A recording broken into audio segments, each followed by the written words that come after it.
بسم الله. هنبتدي في حل البروبلم. أول سؤال معانا يقول معانا جراف بين الديستنس والتايم، هو عايز يعرف الأفريج فيلوسيتي بين كل انترفال. إن شاء الله هنعمل إيه؟ أول حاجة عايز الأفريج من التي بصفر للتي 2 سكند. هتيجي تبص هتلاقي إن التي بصفر إن الديستنس بصفر، يعني إكس 1 بزيرو والإكس 2 لما كانت التي 2 هتطلع تلاقيها عند ال10 متر. الافريج عبارة عن ايه؟ دلتا اكس على دلتا تي، يعني اكس 2 ماينس اكس 1 10 ماينس زيرو على 2 ماينس زيرو، هتلاقيها 5. هتلاقي ساعتها ان الفي افريج عبارة عن 5 متر بير سكند. هل النتيجة دي منطقية؟ 5؟ لا، مش قصدي على القيمة، أنا قصدي على ايه؟ على الإشارة بتاعتها بوزيتيف، صح؟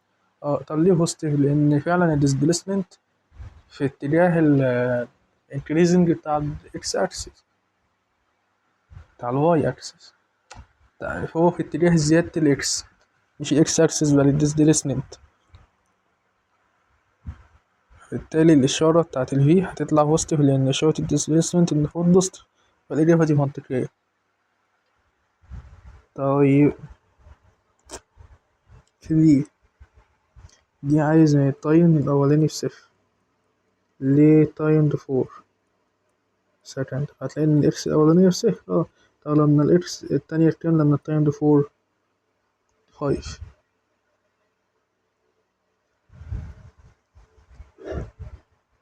هتلاقي إن الأفريج هي دلتا إكس على دلتا تي، فهي 5 على 4 هتطلع 1.25 متر بير سكند. هتلاقي إن الإشارة بوزيتيف، هتقولي لأ ده كده غلط. ليه غلط؟ بص، هنا الديسبيسمنت كانت بتقل، هنا هي متتقلش تقل، إنما هي بتتقل إيه؟ بترجع لورا، تمام، أو ترجع للنقطة اللي ابتدت منها، تمام. لكن ليه هنا بوزيتيف؟ مش المفروض هي ترجع، المفروض تبقى نيجاتيف؟ أنت عارف اللي أنت عملته إزاي؟ أنت عارف يعني إيه ديسبيسمنت؟ هي أقصر طريق بين الستارت بوينت والإند بوينت. مش دي الإند بوينت؟ ارسم كده بينها لاين، هتلاقي إن ده الستارت وده الإند، هتلاقيها فين؟ عند الهايف. فبالتالي كأنك عارف ماشي ازاي، يعني انت ماشي من هنا الأوريجن، مشيت لحد 8 متر بعيد عن الأوريجن، هترجع على الأوريجن رجعت كان 3، فبالتالي دي قد ايه؟ 5. يعني انت بعيد عن الأوريجن ب5 متر، انت ستيل لسه راجع بس إشارتك موجبة، لأن الديسبيسمنت عبارة عن موضعك بالنسبة للريفرنس بوينت اللي انت حددتها. أتمنى تكون النقطة دي واضحة ليه هي مش نيجاتيف. في سي إن التايم الأولاني ب2 والتايم التاني ب4 سكند، فالإكس الأولانية ب2 هي 10 متر، والإكس التانية ب4 اللي هي 5 متر. دلتا إكس عن دلتا تي 5 - 10، 4 - 2 هتطلع -5 على 2، يعني -2.5 متر بير سكند. هنا هتلاقي الإشارة نيجاتيف، هتقولي الله انت لسه طلعت بوزيتيف. لأ، هي دي كلها على بعضيها، هي الانترفال دي كلها كانت بوزيتيف، انما انا هنا بجيب الانترفال دي بس. الانترفال دي من 2 ل4 هي فعلا بتقل كده، فبالتالي هي نيجاتيف، مش بتقل، هي بترجع. انما هنا راحت وبترجع، انما هنا كأنها بترجع بس. ماشي. دين النبي. ماشي.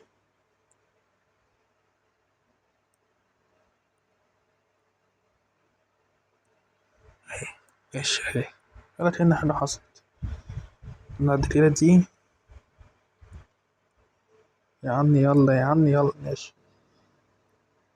التي الأولانية ب4، التي التانية 7 سكند، الإكس الأولانية 5 متر، والإكس التانية نيجاتيف 4 متر. دلتا إكس على دلتا تي دي هو عايز الأفريج.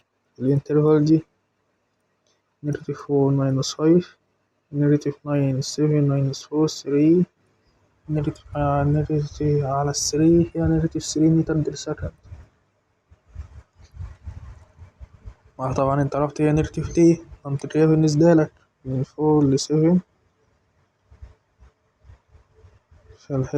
فالوضع كده فعلا هي قلت، وهي كمان بعدت على الأوريجين. عارف الترند بتعمل ايه؟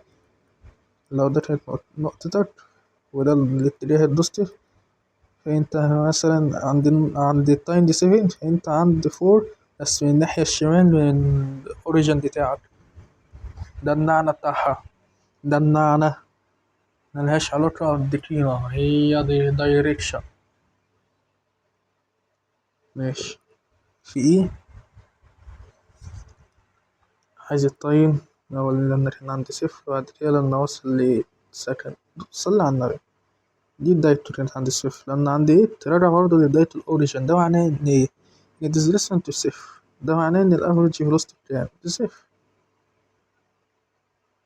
مش محتاج حتى أعوض هو القوانين. السؤال اللي بعده يقول لك لو أنت ماشي في الضلمة خبطت صبع رجلك في الكرسي، فالنبضات العصبية هتاخد قد ايه لحد ما توصل لمراكز الألم في مخك عشان تحس بالخبطة؟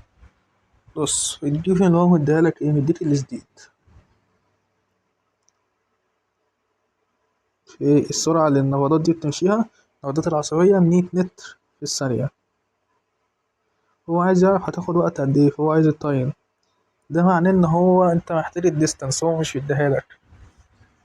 لان دي المفروض معلومة انت تعرفها دلوقتي. الافريج طول يعني ايه انت هتتخبط في رجلك لحد ما توصل لمخك. الافريج بتاع طول الناس قد ايه، البني ادمين قد ايه؟ 2 متر. فالديستانس الافريج بتاعتها 2 متر. الكلام ده منطقيا غلط. انت عمرك شفت ان متوسط الناس طولها 2 متر؟ متوسط الناس طولها 1.5 متر، متر ونص. ايه اللي خليني اقول 2 متر؟ لانك النهضات العصبية انك تمشيش في خط مستقيم زي نورات الضوء. ان انا لو ده لو ده جسم الانسان، ده منظر بني ادم.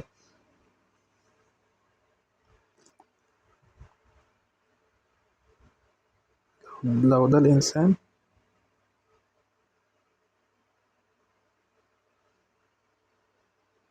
لو افترضنا ان ده انسان يعني، انت لما بتتخبط في رجلك الاعصاب مش ماشية كده. يعني ايه الاعصاب مش كده؟ فاللي هي ازاي؟ هي بتبقى في وسط ألياف عضلية، والألياف بعد كده بتوصل للحبل الشوكي، وبعد كده الحبل الشوكي ده لحد المخ، لحد ما توصل لمدخلات الألم عندك. فبالتالي هي الأعصاب مش متشدكة في صبعك لحد مخك، هي ماشية في باص أطول من طولك، ويبقى حوالي 2 متر. 2 متر وسيكة. فاحنا بنقول إن أفريج 2 متر.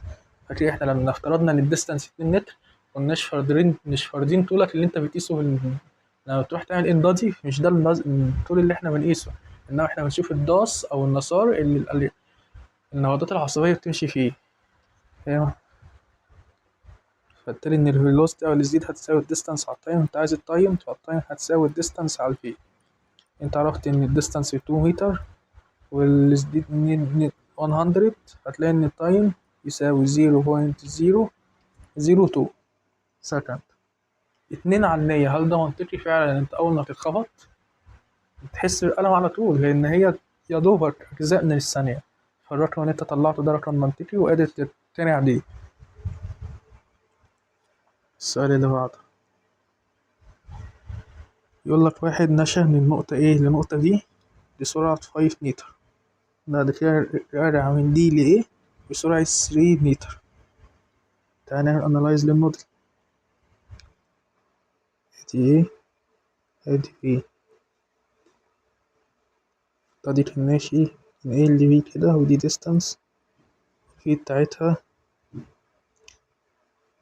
5 متر بير سكند. بعد كده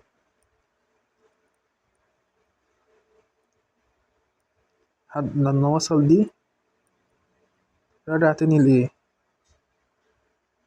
بسرعة 3 متر بير سكند. ماشي نفس الديستانس في سرعات مختلفة، ده معناه ايه؟ ان التايم اتغير، فالتايم اللي خده الاولاني غير التايم التاني. ماشي. هو في الحدوتة دي كلها عايز ايه؟ هو عايز الافريج يزيد. هتقولي مش حوار، الافريج هو الصن بتاع اي حاجتين مقسوم على اتنين، فالافريج يزيد.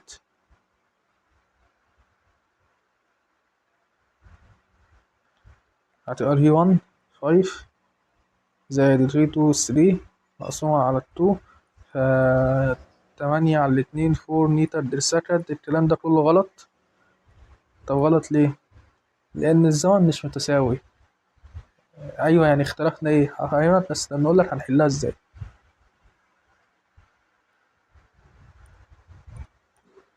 الصداع. ماشي. في أول حالة خلينا هنا، التايم عبارة عن ايه؟ عبارة عن الديستانس في الفي اللي هي دي 5.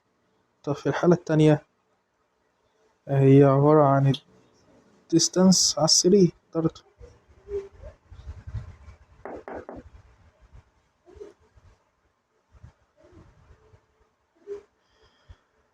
فالافريج سبيد عبارة عن ايه؟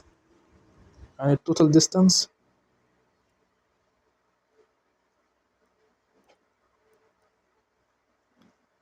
على التوتال تايم.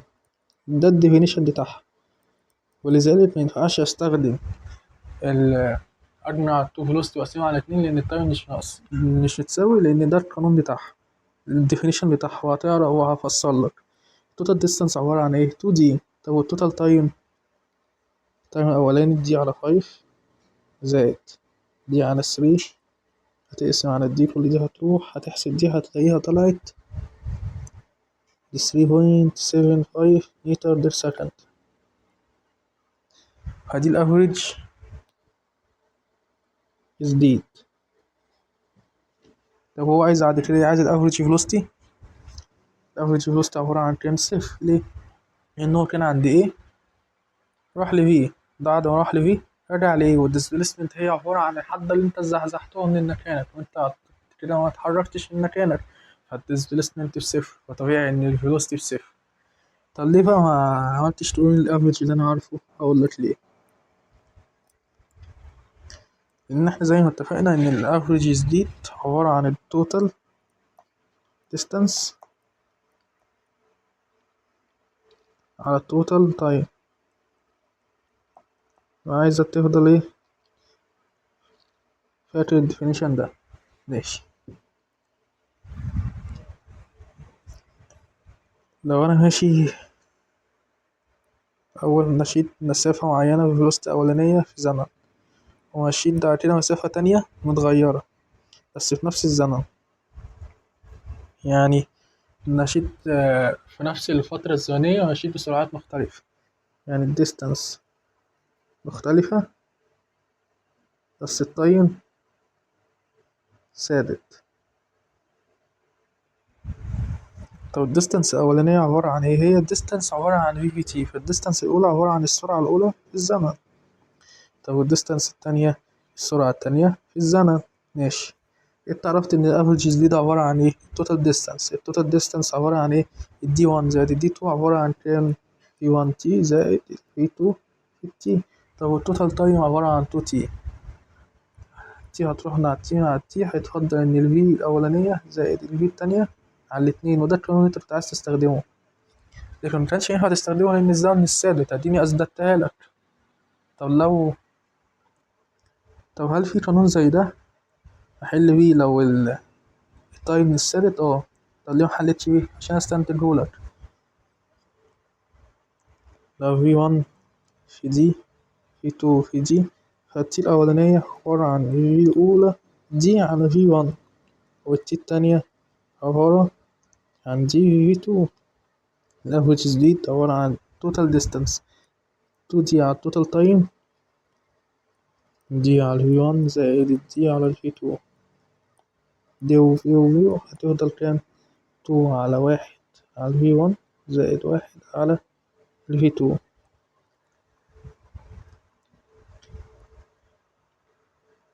دي هتبقى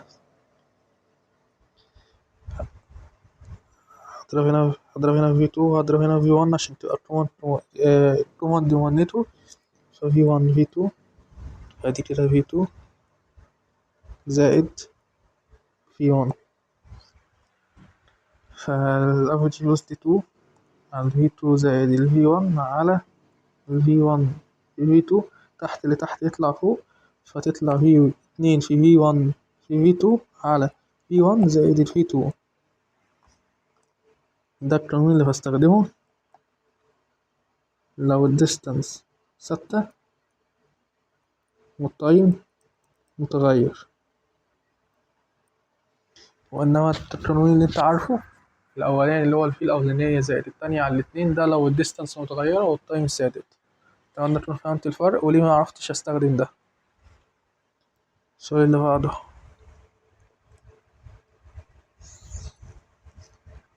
يقول لك نوعات الإيكويشنز توصف الديسبيسمنت فانكشن في التايم، اللي هي الإكس هتساوي تساوي 10 تي سكوير.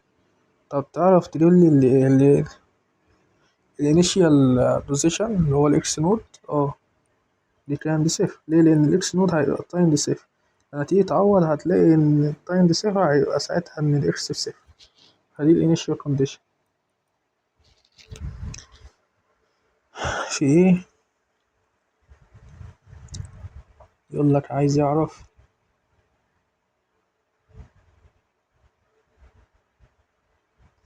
الافريج فيلوسيتي لما التايم من 2 لحد ما التايم يبقى 3، فالتي الأول تي 1 دي 2 سكند، فإكس 1 هتحط التي في 2 هتطلع 40 متر. طب الإكس 2 هتحط التي في 3 90 متر، فالأفريج دلتا إكس عن دلتا تي هتساوي 90 ماينس 40 3 ماينس 2، خلي أفريج تطلع 50 متر بير سكند. ماشي. طب دي عايز أعرف لما التي الأولانية تبقى 2 لما التي التانية تبقى 2.1 سكند، فالإكس الأولانية 40 متر، طب الإكس التانية 44.1 متر. عايز الأفريج، فالأفريج هي الدلتا إكس على الدلتا تي، 41.1 ماينس 40 على 2.1 ماينس 2، فالأفريج فيلوسيتي تطلع 41 متر بير سكند. استفدت ايه انا من السؤال ده؟ انا تقريبا ما استفدتش اي حاجة، قد هو بيخليك تطبق في القانون بتاع طب استنى كده، انا ممكن اطلع منه بحاجة، انا اصلا مش هسيب السؤال يطلع يعدي كده. هو اداك ايه؟ الايكويشن بتاعت الديسبيسمنت هي 10 تي سكوير. اكتب كده القانون التاني من غير ما تكتب القانون التاني، انت تعرف تطلع initial condition.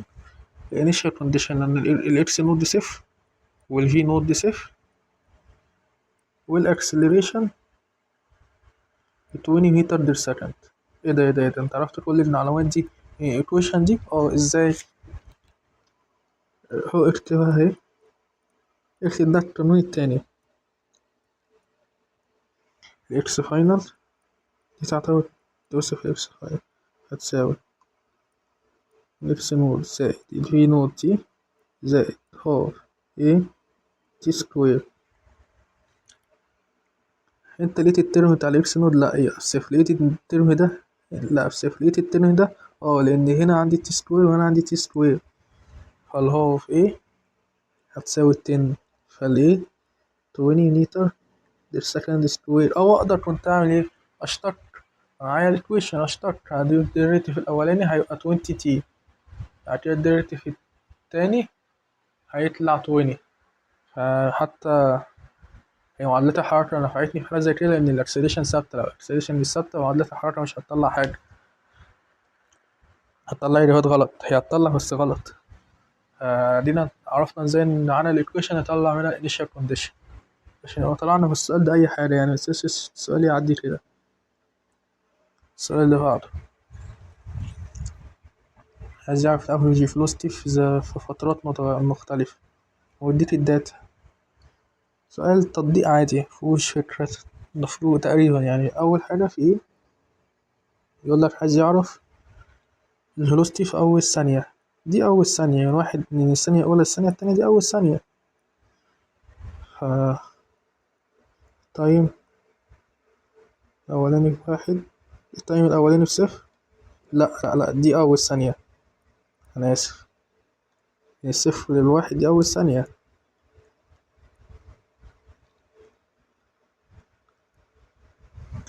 فتي التاني واحد، والإكس الأولانية بصفر، إكس التانية 2.3 متر. الأفريج دلتا إكس على دلتا تي هتلاقيها 2.3 متر بير سكند.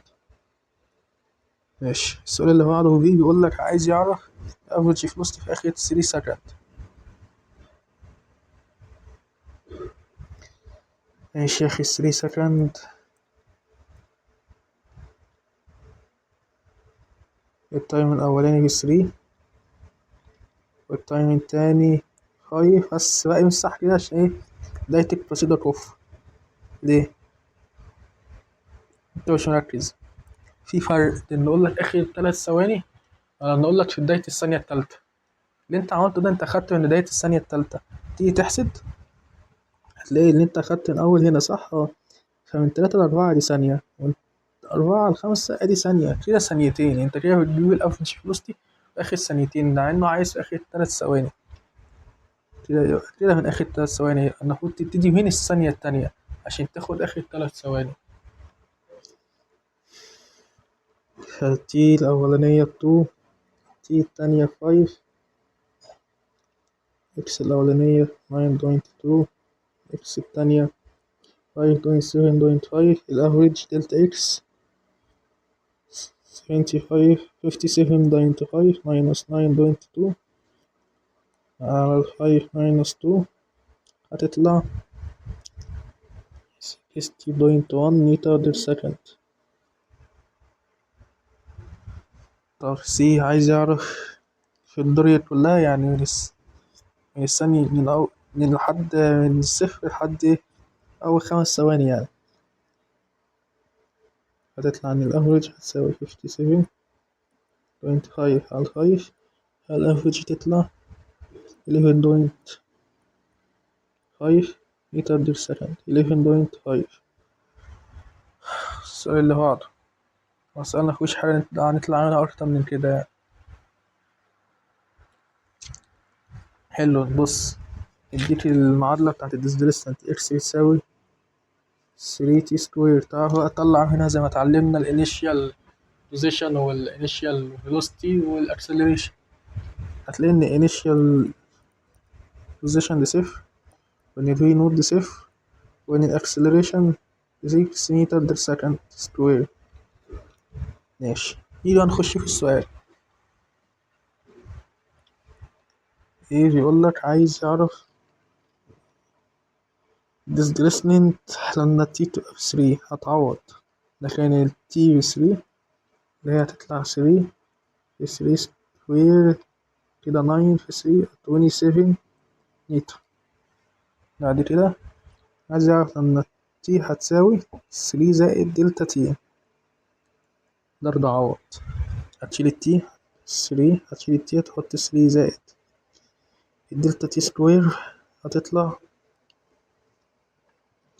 3 باور 2 9 في نضربها في التلاتة 27 زائد 2 في 3 في الدلتا تي 6 دلتا تي في التلاتة 18 دلتا تي زائد 3 دلتا تي سكوير. فدي الإجابة التانية. أكيد أنت بتعرف تفك في براكت سكوير، وأنا عملتها تقريبا في أول محاضرة.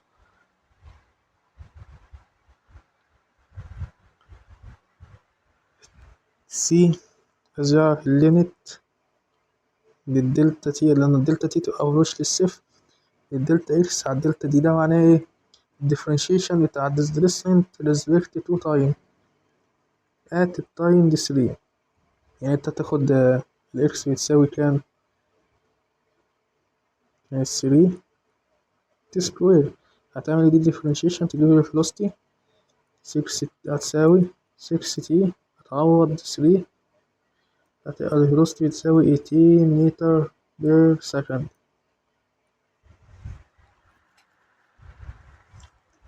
عايز تجيبلي المطلوب التاني عشان عايز اوريك حاجة وتكتبه، ان هو يبقى الاكس فاينل تساوي 27 زائد 18 تي دلتا تي، اكتبها تي زائد 3 تي سكوير، واكتب القانون التاني للحركة.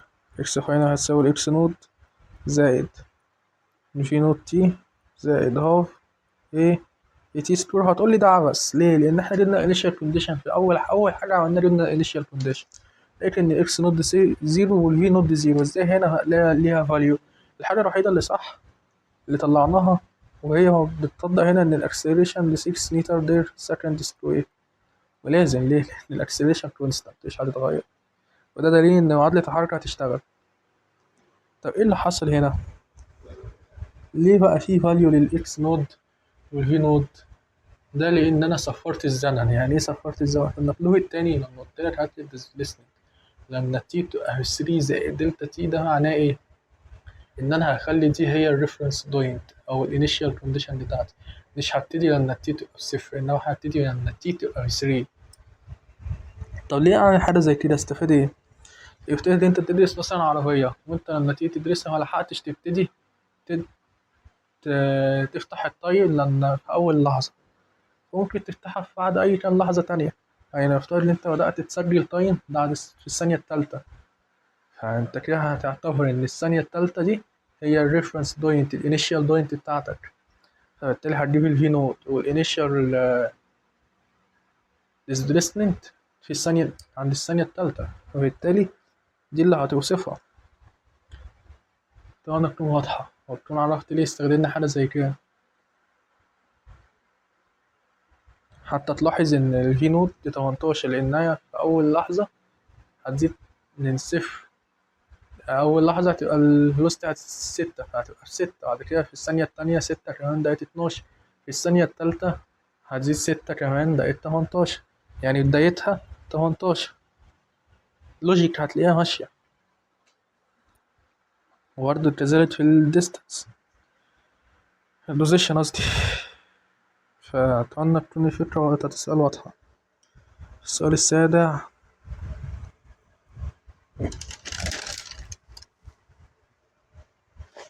عايز يعرف الافريج فيلوسيتي للتي الأولاني بيساوي 1.5 سكند، للتي التاني بيساوي 4 سكند. فالإكس الأولاني لما التي 0.1 دي كام؟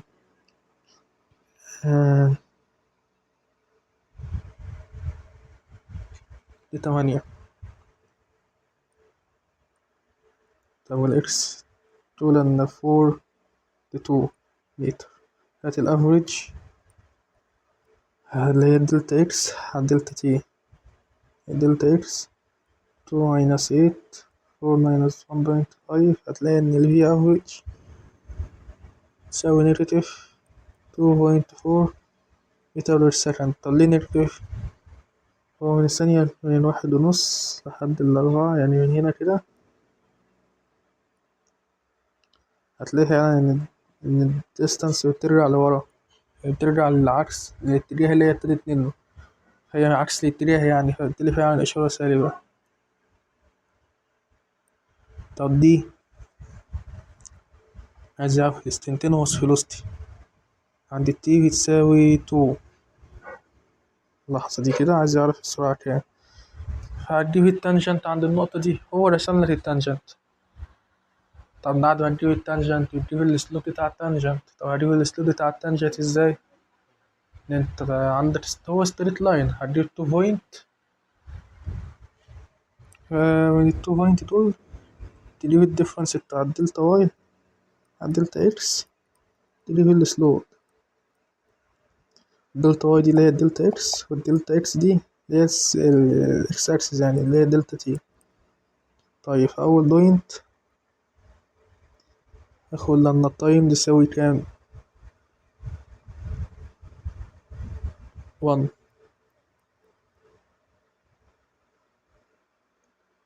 لما تي تساوي 1 الديستانس بيساوي كام؟ 9.5 متر. طب تي التانية هاخدها فين؟ هاخدها عند 3.5 اللي هي دي. ليه؟ عشان تطلع عن الديستانس التانية بصفر. هاد ساعتها الانستنتينوس فيلوسيتي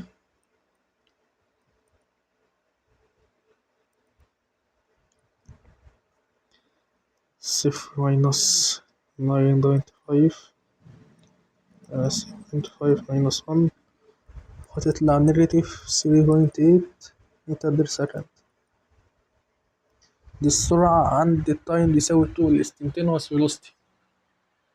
بعد كده في سي عايز يعرف اللحظة إن الفيلوسيتي بتاعتها هتساوي صفر.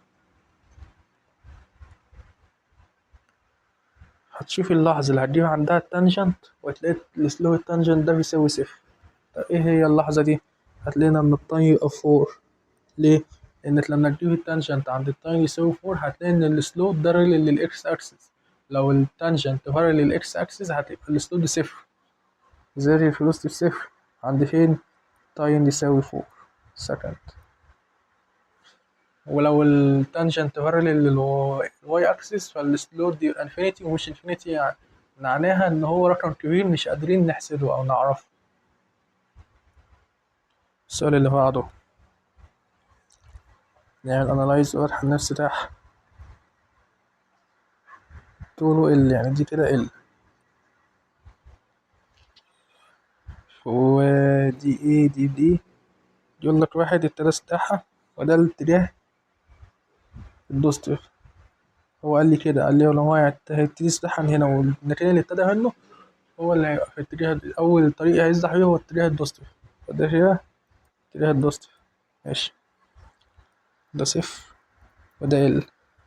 هو عارف أول حاجة عايز يعرف فيرست هاف سوين في الأول نص عومة اللي هي من هنا لحد هنا كده. الأفريج فيلوسيتي عبارة عن ايه؟ دلتا اكس على دلتا تي ال ماينس، واخد ده في تي الأولى تي 1 ماينس صفر، فهتساوي ال على التي الأولانية. طب في هو راجع خد زمن تي، أخدها في زمن تي 2 0 ماينس ال. هتلاقي إن الأفريج ال على تي 2. ليه؟ ليه السالب دي؟ لأنه ماشي في عكس الاتجاه. ماشي، بعد كده عايز يعرف الأفريج فيلوسيتي للرحلة كلها، يعني هو رايح بعد كده لما رجع. هتلاقي إن الديسبيسمنت صفر، فبالتالي إن الفيلوسيتي الأفريج فيلوسيتي بتاعها بصفر. بعد كده عايز يعرف الأفريج جديد.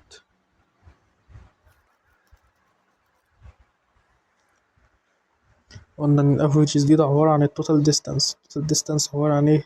2L على التوتال تايم اللي هي T1 زائد T2. ودي الإجابة فعلا.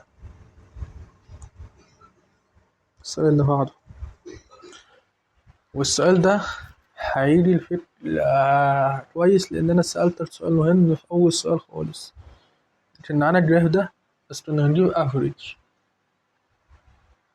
تقريبا أنا مسألتش السؤال.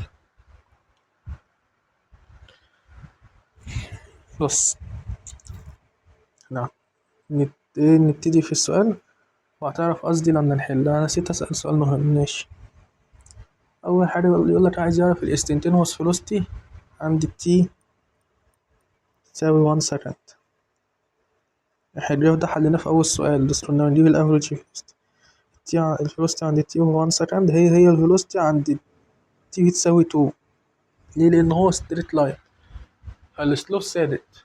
طبعا السلو بس هو ثابت في فترة معينة من الصفر لاتنين، لكن مثلا لو قلت لك من اتنين لأربعة لأ، فالفيلوسيتي هتتغير. هو ثابت في فترة معينة، فبالتالي انت لو عايز تجيب التي عند واحد، فانت مثلا لو معاك 2 بوينت، فانت مثلا تي في واحد فالإكس هتساوي واحد تساوي 4 لا 5. طب والتي التانية عند 2، فتلاقي إن إكس التانية بتساوي 10. عارف انت لما جينا نحسب الفترة دي طلعت معانا بكام؟ 5 متر بير سكند. عند الثانية دي تبقى 5 متر بير سكند، وعند الثانية دي تبقى 5 متر بير سكند. وهتشوف أنا أجيب السلود 10 ماينس 5 على 2 ماينس 1 هتلاقيها 5 متر بير سكند. تقول لي مش دي افريج؟ لأ، أنا بجيب السلود بتاع الستريت لاين، ولأن هو ستريت لاين فالسلود بتاعه ثابت.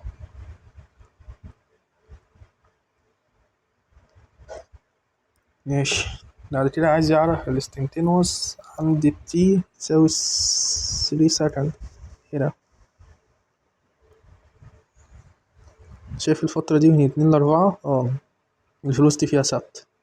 فانت لو جبت السلوب معاك نقطتين لللاين ده تجيب السلوب تجيب الفيلوسيتي عند اللحظة اللي هو عايزها. طبيعي هجيبها عند التي تساوي 2، فالإكس تساوي 10. بعد كده التي تساوي 4، فالإكس التانية تساوي 5. المفروض الفترة دي طلعت ب2.5. لما جبناها قبل لما نجيبها استنتينوس هتطلع برضو كده. جربت 5 minus 10 لأن دي التانية ودي الأولانية وحدود الديفرنس على 4 minus 2 نيجاتيف 2.5. عارف لو ده كان كيرف مش ستريت لاين الموضوع ده مينفعش، لأن الفيلوسيتي ساعتها في كل ثانية بتتغير، إنما هنا كل فترة معينة بتتغير. في فرق شاسع، يعني بتتغير مثلا كل فترة غير إن أنا أتغير في كل ثانية. بعد كده عايز يعرف لما تبقى عند 4.5 هنا، يعني شايف اللحظة دي كلها فيلوسيتي فيها بصفر. طب ليه؟ لأن من الثانية الرابعة للثانية الخامسة الديستانس متغيرتش. عارف زي ايه؟ لما نقول لك أنا واقف بعيد عن الشجرة دي 5 متر، وبعد ثانيتين بعيد عن الشجرة 5 متر، وبعد 10 دقايق بعيد عن الشجرة 5 متر.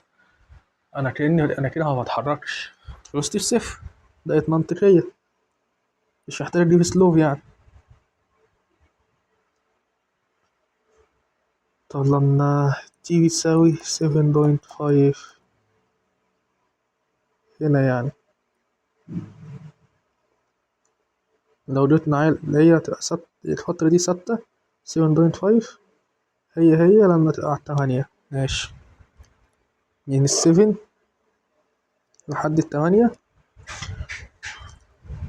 فالفيلوسيتي تبقى ثابتة، وأنا عايز عند 7.5 فبرضه الفيلوسيتي فيها ثابتة. فهاخد التي الأولاني ل7، الإكس بتساوي نيجاتيف 4 متر. بعد كده التايم التاني ب8، فالإكس التانية بتساوي 0. هتجيب السلوت x2 minus x1 0 minus 4 على 8 minus 7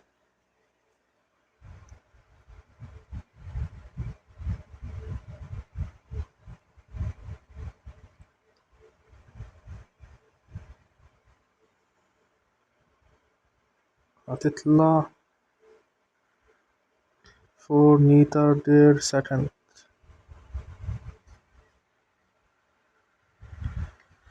أتمنى يكون الموضوع واضح.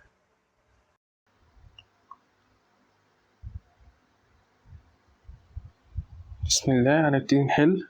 فأول سؤال 10 يقول لي North American and European delete of Earth's crust are drifted apart with relative speed about 25 millimeter per year.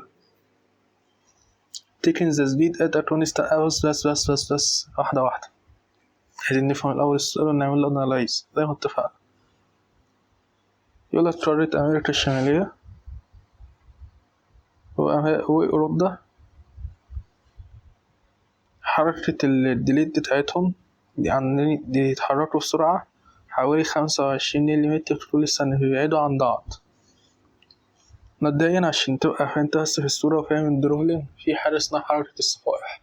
الصفائح دي اللي هي القشرة الأرضية بتاعت الكوكب اللي احنا عايشين فيه، اللي هي بالنسبة لنا أول طبقة هي مش قطعة واحدة، ده اللي هي متقسمة كأنها بلاطات كبيرة. كل بلاطة مثلا اللي هي اسمها الديليت أو الصفيحة بتبقى مثلا في ديليت بتاعت أفريقيا الشمالية، أمريكا الجنوبية، أوروبا وآسيا تقريبا مع بعض، في الهندية ودي تقريبا دي أكبرهم.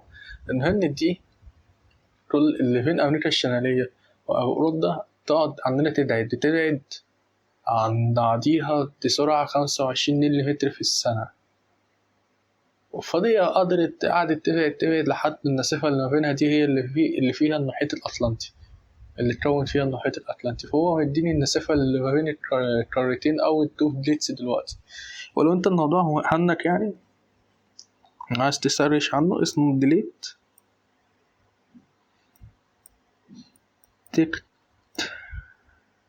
تكتونكس لو عايز تدور على الموضوع ده. المهم دلوقتي المسافة اللي ما بينهم بقت 2.9 times 10 باور 3 نيل، مش نيلي، نيل. ماشي.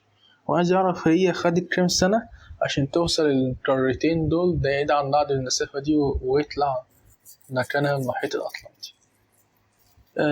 انت عارف انها ماشية بسرعة ثابتة 25 ملي متر للرير. وعايز تعرف الزمن نعد الديستانس اللي مشيتها بالسرعة دي، قانون الكونستانت جديد عادي.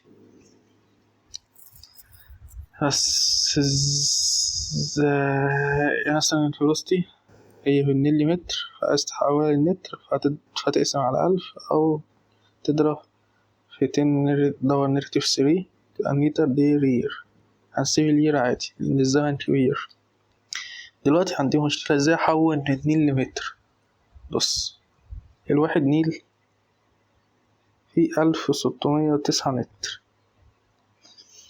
يبقى 2.9 times 10 دور 3 نيل دي كام؟ هتضرب الرقم اللي معاك ده في 1000. يعني انت لو معاك رقم النيل وعايز تحوله للمتر، فاحنا عرفنا اللي هو هتضربه 1609. ليه؟ لأن الواحد نيل فيه 1609 متر. ماشي. فكده الديستانس هتضرب دي في دي تطلع دي 4.6666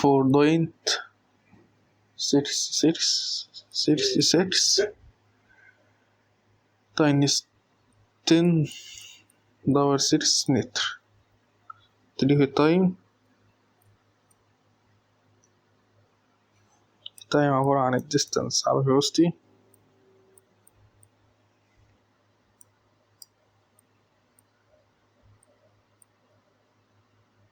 velocity 25 times 10 باور نيجاتيف 3 يطلع معانا ان التايم يساوي 186.644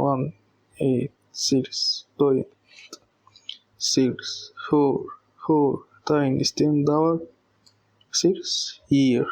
ايه الرقم ده؟ ده يعني حوالي 186.5 مليون سنة عشان المسافة بين القارتين دول تبقى بالطول ده. طب هل الرقم ده منطقي؟ بص على السرعة اللي معاك، انت بتقولك تمشي في السنة 25 ملي متر، يعني كل سنة بتبعد حوالي 25 ملي متر. فبالتالي عشان المحيط الأطلنطي يتكون بالشكل اللي احنا شايفينه حاليا ده احتاج الزمن ده. والسؤال ده اللي هو عايز يعلمه لك الاندروجليون دي، ان ازاي علماء الجيولوجيا مثلا يعرفوا يحددوا امتى بدأت القارات تنفصل. انت مثلا تسمع في الجغرافيا ان مش عارف القارة الاولانية كانت قد ايه، بعد كده اتقسمت لقارتين واتقسمت في قد ايه. يعرفوا الزمن زي ده ازاي، يقدروه في قانون بسيط زي الكونستانت سبيد. فدي الطريقة اللي العلماء الجيولوجيا بيقدروا بيها الزمن وازاي بدأت القارات تنفصل عن بعض. أتمنى يعني يكون السؤال أضاف لك معلومة. السؤال اللي بعده تسمعه من غير هزار يعني. يقول لك أرنب وسلحفاة عاملين سباق في طريق طوله 1 كيلومتر، يعني 1000 متر. ده بس أنالايز للنودل.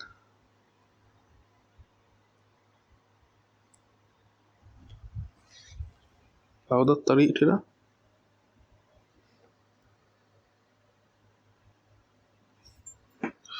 ده حوالي 1000 متر. 1 كيلومتر يعني 1000 متر. ماشي. يقول لي في أرنب وسلحفاة.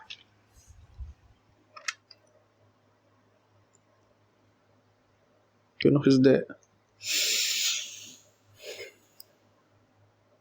الأرنب سرعته 8 متر بير سكند، والسلحفاة سرعتها 0.2 متر بير سكند. فبيقول لك إن الأرنب جرى لحد قطع قد إيه؟ يقول لك قطع 0.8 كيلومتر. لما تيجي تحولها للنتر هتلاقيها قطع 800 نتر وراح واقف. يعني الأرنب واقف هنا كده، المسافة اللي ماشيها دي 800 نتر وراح واقف، مرضاش يتحرك. وفضلت السلحفاة تتحرك بعد كده وصلت لكن هو موجود، والأرنب زي ما هو مش عايز يتحرك لحد ما عدته ديستانس معينة. الديستانس دي معرفش هو قد ايه. أول ما عدته في الديستانس دي هو ابتدى يجري تاني. واللي فين خط النهاية بس، والاتنين وصلوا لخط النهاية في نفس الوقت. يعني هي كان قدامها الديستانس دي، هو قدامه قد ايه؟ قدامه 200 متر. ليه؟ لأن هو خلص 800 وكان فاضل له 200، لأن طول الطريق طوله 1000. فالأرنب كان فاضل له 200 متر. أنا معرفش السلحفاة كان فاضل لها قد ايه، بس كانت أقل من الاتنين 200 متر، بس الاتنين وصلوا في نفس الوقت. هل أقدر أعرف هو عايز يعرف ايه؟ أولا عايز يعرف الأرنب فضل واقف قد ايه، وعايز يعرف المسافة اللي كانت فاضلة دي المسافة اللي كانت فاضلة للسلحفاة لأن الأرنب ابتدى يجري، اللي هي دي. طب هجيب الديستانس ازاي دي؟ لو معايا الزمن ده وانا عارف سرعتها اعرف اجيب الديستانس، بس مش هعرف. لكن اعرف ايه؟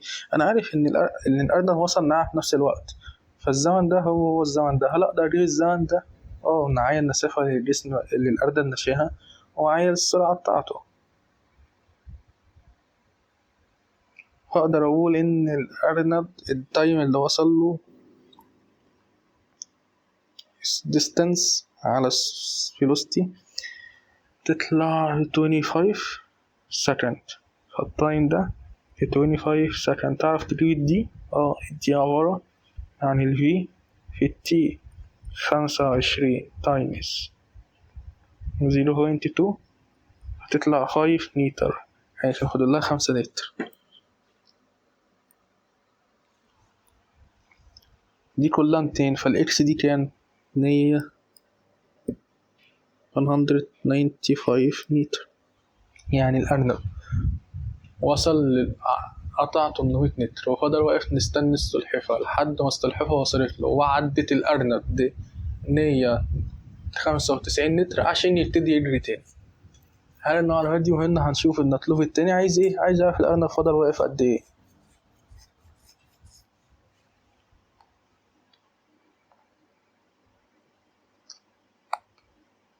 بص، هو الأرنب وصل قطع 800 متر دول في قد ايه؟ هو قطع 800 متر وسرعته كانت 8. هقسم الديستانس على الفيلوسيتي، فهلاقي إن التايم اللي خده 100 سكند.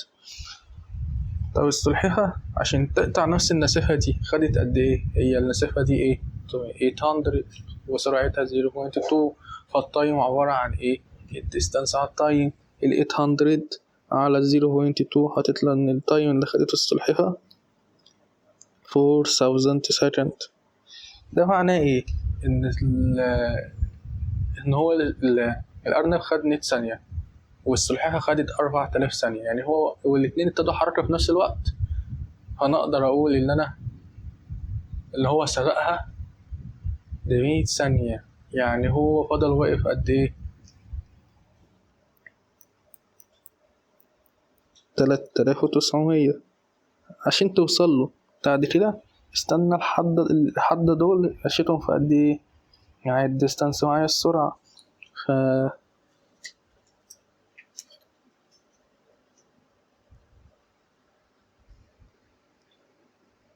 هتطلعوا 9.75 سكند. فالحد اللي هو استناه ده زائد ده يطلع 4875 سكند. أتمنى السؤال يكون واضح. السؤال اللي بعديه بيقول العربية ماشية في straight line at constant speed 60 ميل per distance دي and another distance دي تاني same direction another constant speed ومديني الافريج velocity. واحدة واحدة نعمل analyze للنودل. بيقول لك في الأول خالص ماشية distance دي مثلا ننقل دي دي تي في 60 ميل في الساعة. بعد كده ماشية دي تاني بس في نفس الاتجاه، يعني هو مرجعش للإيه، لأ هو ماشي تاني فضل ماشي مطول. يعني مثلا لو دي سي فمن دي لسي دي وماشية بسرعة تانية معرفش هي كام، وادالي الأفريج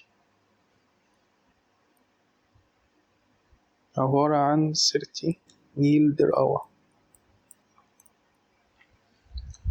انت عارف ان الديستانس متساوي والتايم مختلف. ليه التايم مختلف؟ لان الفيلوسيتي مختلف. وانت شرحت لك الفرق ما بينهم في أول ما بدأنا حل في الدروبلينج، في أول تسعة بروبلم تقريبا كان السؤال زيه. فأنا فهمتك إن لما الزمن يبقى مختلف مقدرش أقول إن الأفريج هو مجموعة تو فيلوسيتي على المقسومين على التو، لكن ليها فورمولا تانية اللي هي 2v1 ضرب v2 على v1 زائد v2. كل دي بتساوي كام؟ 30. أنا معايا v1 فأنا ساعات كده معايا equation فيها مجهول واحد أقدر أحلها أجيب المجهول التاني.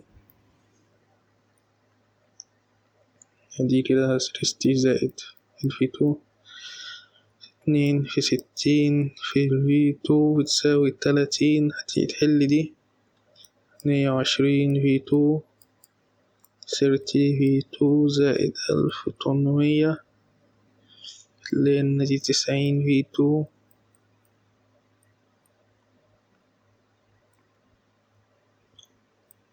هتلاقي إن كده ال v2 عبارة عن 20 ميل دير اور. وده السؤال دي أول حاجة هو كان طالبها.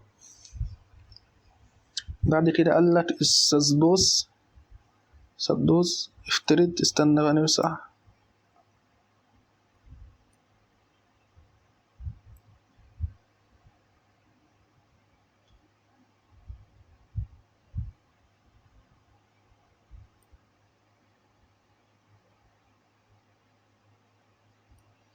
نعمل v2 ماشي. يقولك ده افرض إن أنت مشيت لحد في ده أول ديستانس، أنت مشيت لحد هنا. بعد كده افتكرت إن أنت نسيت حاجة ورايح تجيبها فرجعت تاني، فأنت مشيت دي في الاتجاه ده ودي في الاتجاه ده وعايز يعرف الافريجز دي الافريج فيلوسيتي.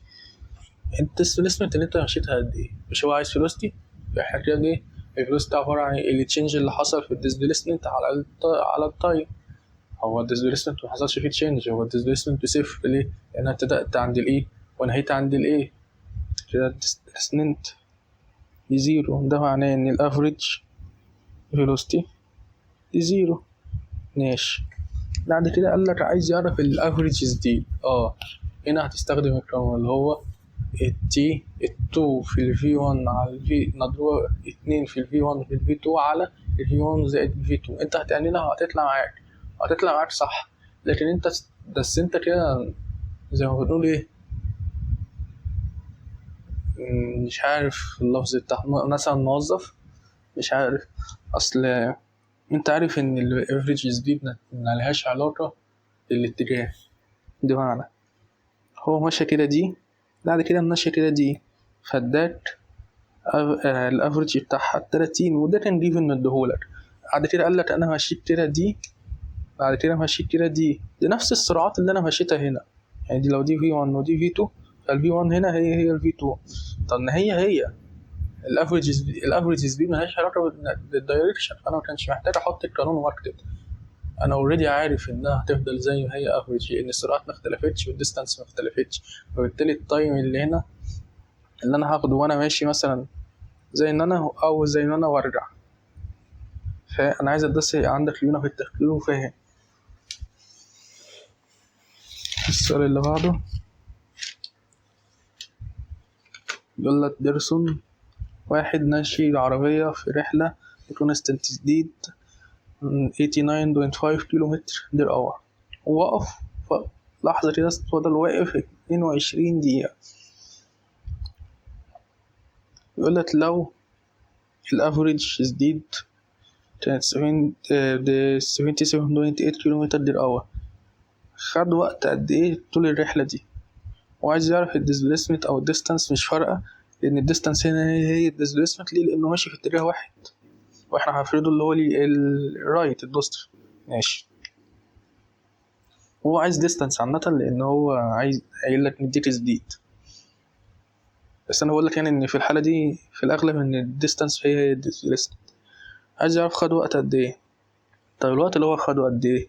هو الوقت اللي هو ساقه زائد الوقت اللي هو فضل واقف فيه اللي هي 22 دقيقة. بس في الأول 22 دقيقة دي يعني قلنا إنها تايم اس هنقسمها على 60 عشان نخليها في الأور، هتطلع 0.367 أور. ماشي، هعمل إيه بقى؟ يعني أنالايز للموديل عشان نعرف نفكر. أنا كنت ماشي بسرعة ثابتة 89.5، ده الطريق اللي أنا ماشي عليه. بعد كده جيت هنا ورحت واقف. بعد ما وقفت أنا ماشي بسرعة ثابتة، فأنا أقدر أقول لك مثلا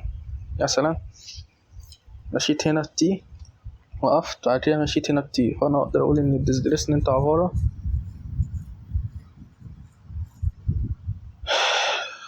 عن V1 دي ماشية TT1.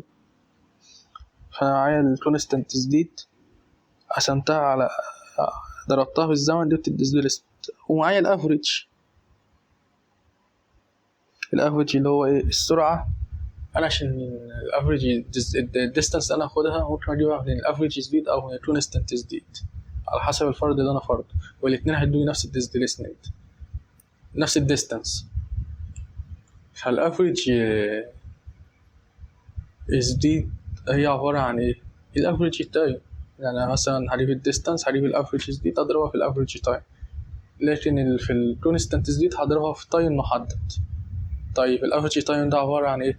التايم المحدد اللي هو بتاع الكونستانت جديد زائد الحد اللي انا وقفتهم.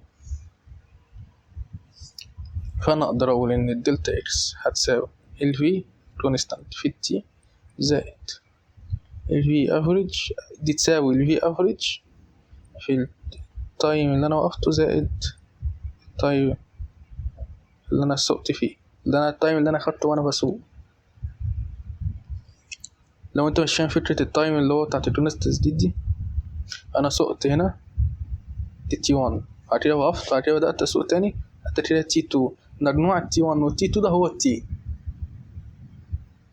ماشي، كده انا اقدر اسوي كده انا هسوي الاتنين دول في بعض. دي كان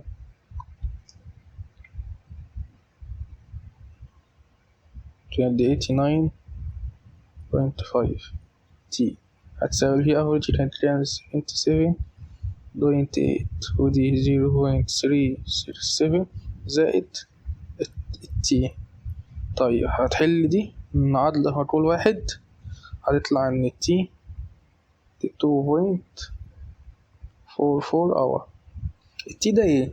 ده الزمن اللي انا سقت فيه اللي هو انا التايم وانا ماشي في العربية بتمشي، انما انا عايز الزمن كله اللي خدته في الرحلة. انا وقفت شوية فبالتالي هجنى عليها الزمن اللي انا كنت بسوق هجنى عليه الحد اللي انا وقفته، فيطلع ان التايم توتال 2.81 اور.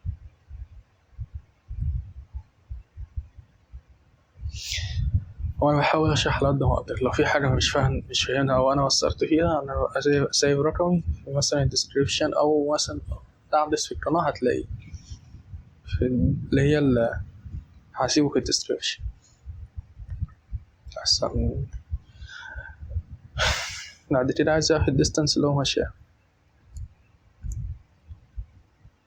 distance هي ال V في التي أو ال V average في التوتال تايم. انت معاك دي ومعاك دي، هشوف انت معاك دي ومعاك دي، شوف عايز تحسبها في أنهي واحدة فيها. لو مثلا نحسبها دي التايم توتال فهتبقى 2.81 تايمز الافريج بقى، أو ال 89.5 مضروبة في التايم اللي هو خدته وأنا بسوق اللي هو 2.44 دي أو دي، الاتنين هيساووا إن الديستانس هتطلع ل 219 كيلومتر. هعيد تاني على فكرة بس الكونستانت دي، أنا عايز أعرف الديستانس عبارة عن كام اللي أنا مشيتها، هقسم هضرب السرعة في الزمن اللي أنا السرعة في الزمن اللي أنا مشيت فيه. فأنا لو وقفت، فأنا الحد اللي وقفتهم دول مش هحسبهم، أنا ماشي في كونستانت جديد. فمثلا نطلع تاني،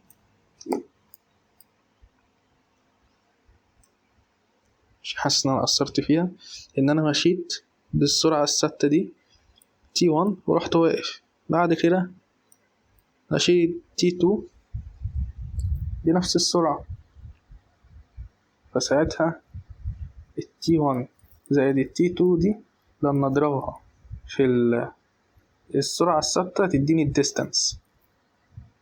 T1 و T2 أنا فرضتهم إن هما T، إنما في الأفريج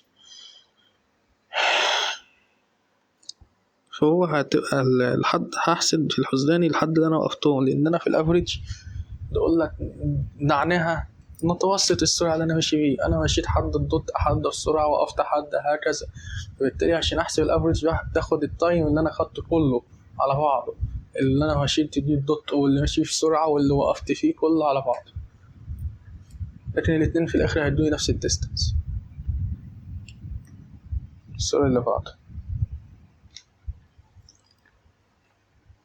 يقول لك كورة وزنها كتلتها مش وزنها 50 جرام، اترمت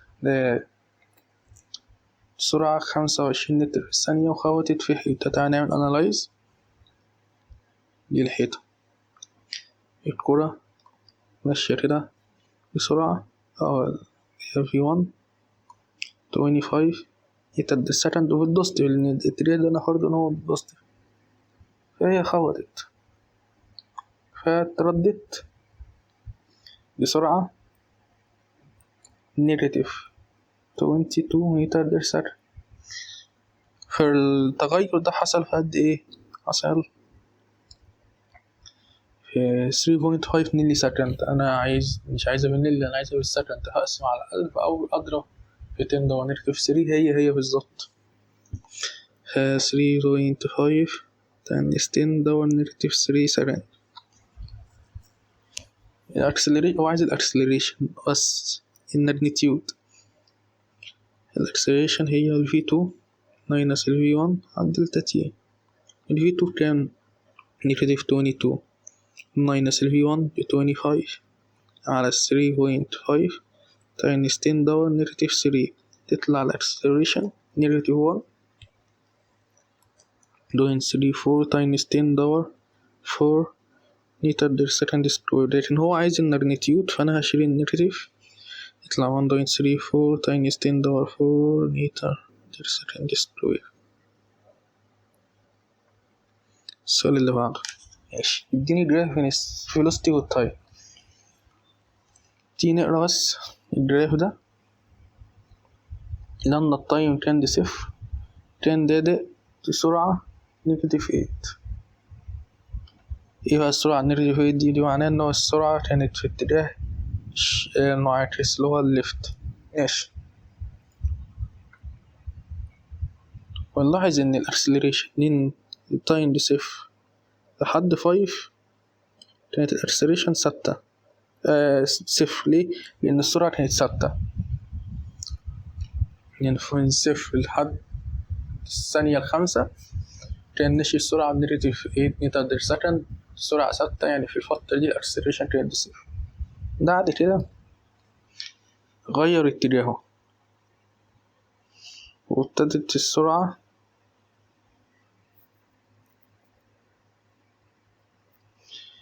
توصل تزيد تزيد تزيد تزيد تزيد تزيد تزيد لحد ما وصلت ل8. الحقيقة هي ما زادتش، هي فضلت تقل تقل تقل تقل لحد ما بقت 0. بعد كده ابتدت تزيد تزيد تزيد تزيد تزيد لحد ما وصلت ل8. يعني مثلا الجسم كان ماشي كده أول 5 ثواني كان ماشي بسرعة ثابتة، بعد كده بعد 5 ثواني دي من الثانية 5 لحد الثانية 15 ده في اكسلريشن، ده عكس اتجاهه، فبالتالي السرعة تبدأ تقل تقل تقل لحد ما توصل لل0. بعد كده تبتدي تزيد في الاتجاه اللي الاكسلريشن ماشية فيه اللي هو ده لحد الثانية 15. ماشي. بعد كده من 15 ل20 كانت الاكسلريشن ب0. ليه؟ لأن السرعة بدأت تزداد تاني عند الفيلوسيتي 8. هو عايز يعرف ايه بقى؟ أولا عايز ترسم له جراف دين الاكسلريشن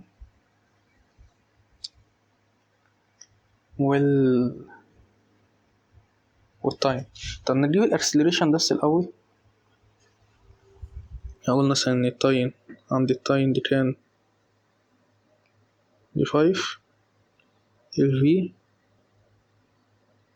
نيجاتيف 8 عند التايم دي 15، الفي دي 8. هات الاكسلريشن v2 minus v1 على t2 minus t1، 8 minus negative 8 على 15 minus 5 هتطلع عن الاكسلريشن الافريج 1.6 متر بير سكند سكوير. نحتاجها في ايه؟ هقولك بعدين، بس تعالى نرسم الجراف.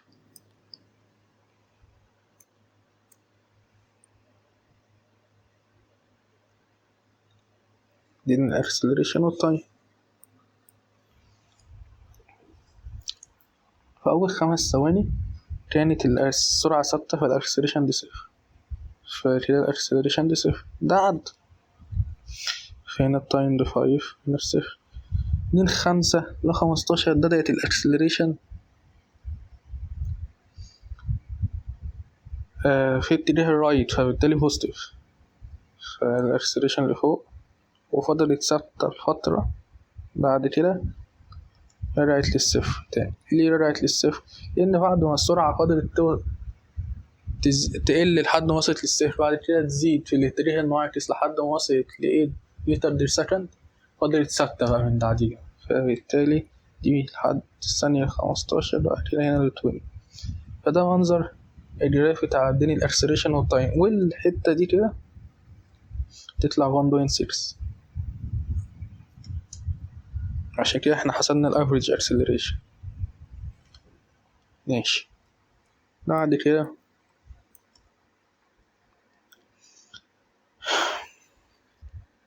عايز يعرف الافريج اكسلريشن دي between t5 and 15 دي جبناها 1.6. بعد كده عايز يعرف من الصفر ل20 افريج تايم وهي بصفر كانت الفي نيجاتيف 8 متر بير سكند. لما التايم دي 20 كانت الفي دي 8 متر بير سكند. الاكسلريشن v2 minus v1 على t2 minus t1، 8 minus negative 8 على 20 تطلع 0.8.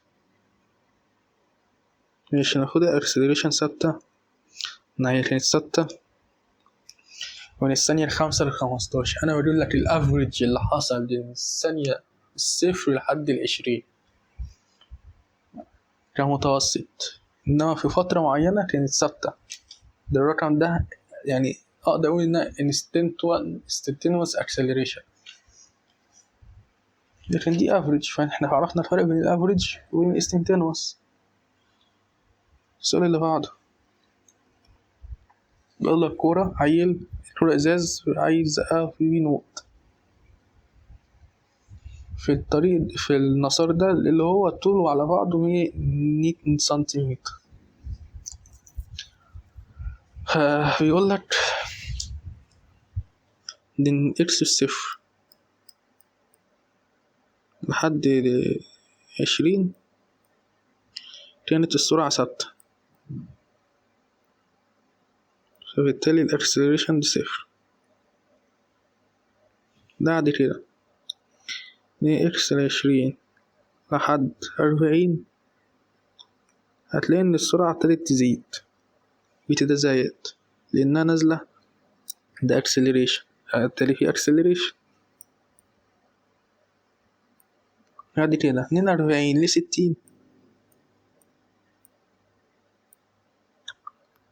لقيت إن السرعة رجعت تزداد تاني، فبالتالي الأكسلريشن بصفر. من 60 ل90 بقى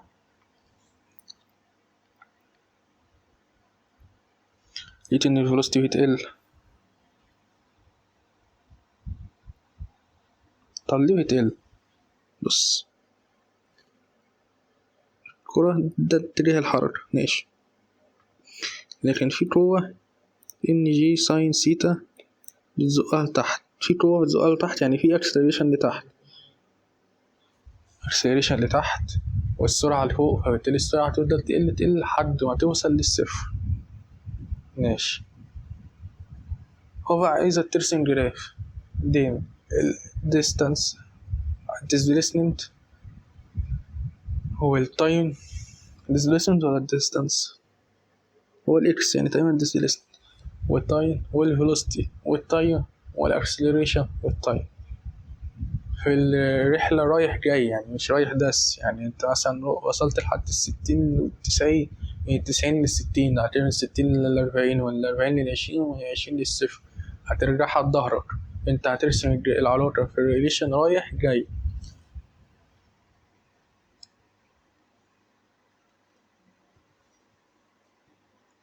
هتلاحظ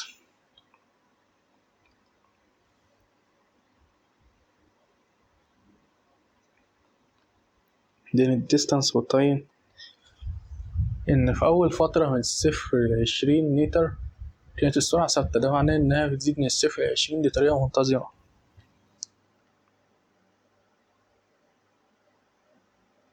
بعد كده ابتدت السرعة تزيد، ففي اكسلريشن، فبالتالي الديستانس هتزيد بطريقة غير منتظمة، يعني على شكل كيرف. ومقلتش نزلت تحط أرقام، بعد كده رجعت تزداد تاني،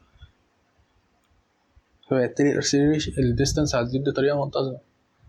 بعد كده ابتدت في ديستانس بس كيرف، لأن الفيلوسيتي بتتغير وفي اكسلريشن. بعد كده نفس المسار ده هتاخده وانت راجع، لأن ده نفس اللي هيحصل. حتى تلاحظ إن في الكتاب رسمنا لك كده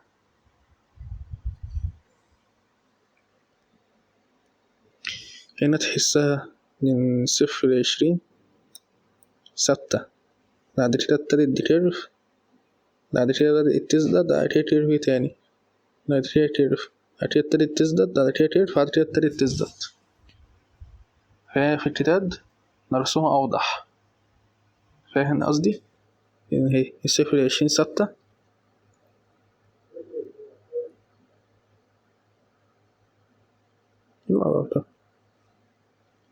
بس هو ده من 0 ل20 هنا ثابتة، وهنا 40 من 20 ل40 ابتدت دي كيرف، ومن 40 ل60 ثابتة، بعد كده 60 ل90 ابتدت تدي كيرف وهي نازلة لنفس المسار بقى.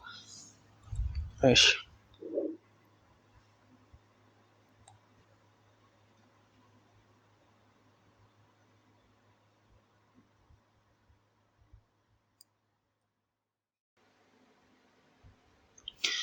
هنبتدي تاني. عايز تاني جراف من الفيلوسيتي والتايم.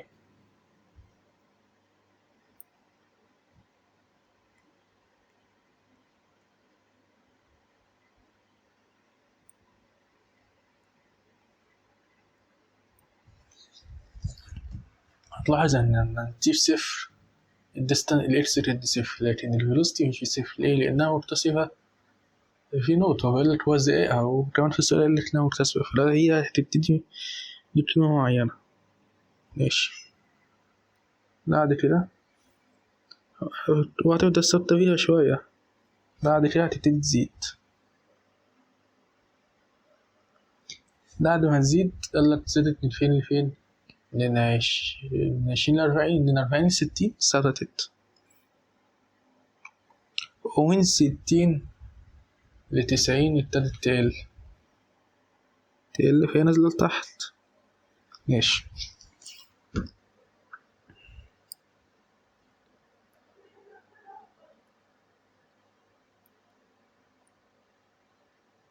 طول ده شوية. ماشي، بعد كده قال لي من 90 ل60 بتزيد. تقول لي بس يا عم انت بتقول لي تزيد، انت ليه نزل لتحت؟ انت كده بتقل يا ابن الحلال، ده الصفر. فهنا كانت رقم معين ابتدت تقل لحد ما وصلت للصفر. هنا دي تزيد، انا ببعد عن الصفر، ده زيد لكن في الاتجاه المعاكس، ده معناه انها نازل في اتجاه تاني، هزيد اهو. يعني مثلا لو دي مثلا نيجاتيف فوق، مش معناها انها بالسالب، هي معناها انها ماشية بسرعة فور لكن في الاتجاه الليفت. بعد كده ابتدت تزداد، بعد كده ابتدت تقل. هتقول لي يا عني تقل كده؟ لا، عفوا، انا قل يعني هقرب من الصفر كده، انا بقرب من الصفر، لكن انا عشان انا ماشي اتجاه المعاكس غير العكس اللي انا فرضه، هو بالنيجاتيف مش اكتر. بعد كده ثبت التاني، فده شكل الجراف. عايزك تفهم لان انا بقل وان انا بغير اتجاهي. هنا كنت بقل فوصلت للصفر، لكن هنا انا بزيد لان ببعد من الصفر، لكن في اتجاه المعاكس بالنيجاتيف. هنا ده قل لانه بقرب للصفر، لكن في اتجاه المعاكس بالنيجاتيف. فأتمنى تكون الفكرة دي واضحة. مش أي حاجة طالعة لفوق فهي تتزيد، أو أي حاجة نازلة لتحت هي بتقل، هي على حسب أنهي كوادرات، فأنهي نص، أنهي ربع قصدي. الربع الأولاني فأنا كده طول ما أنا طالع فأنا بزيد، إنما لو الربع وأنا طالع فبقل. أو افهمنا زي ما أنا رسمتها دي أفضل يعني. تيجي نشوفها حتى في الكتاب.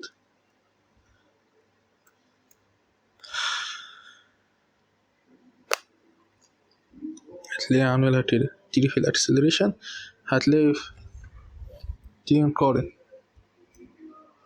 هنا السرعة كانت ثابتة فبالتالي acceleration دي صفر. بعد كده بدأت تزيد uniformly ففي constant acceleration. بعد كده ابتدت تقل، بعد كده فضلت ثابتة شوية اهي فترجع للصفر. بعد كده السرعة بتقل فبالتالي acceleration دي نيجاتيف. بعد كده رجعت للصفر، بعد كده بدأت تبقى constant فالacceleration صفر.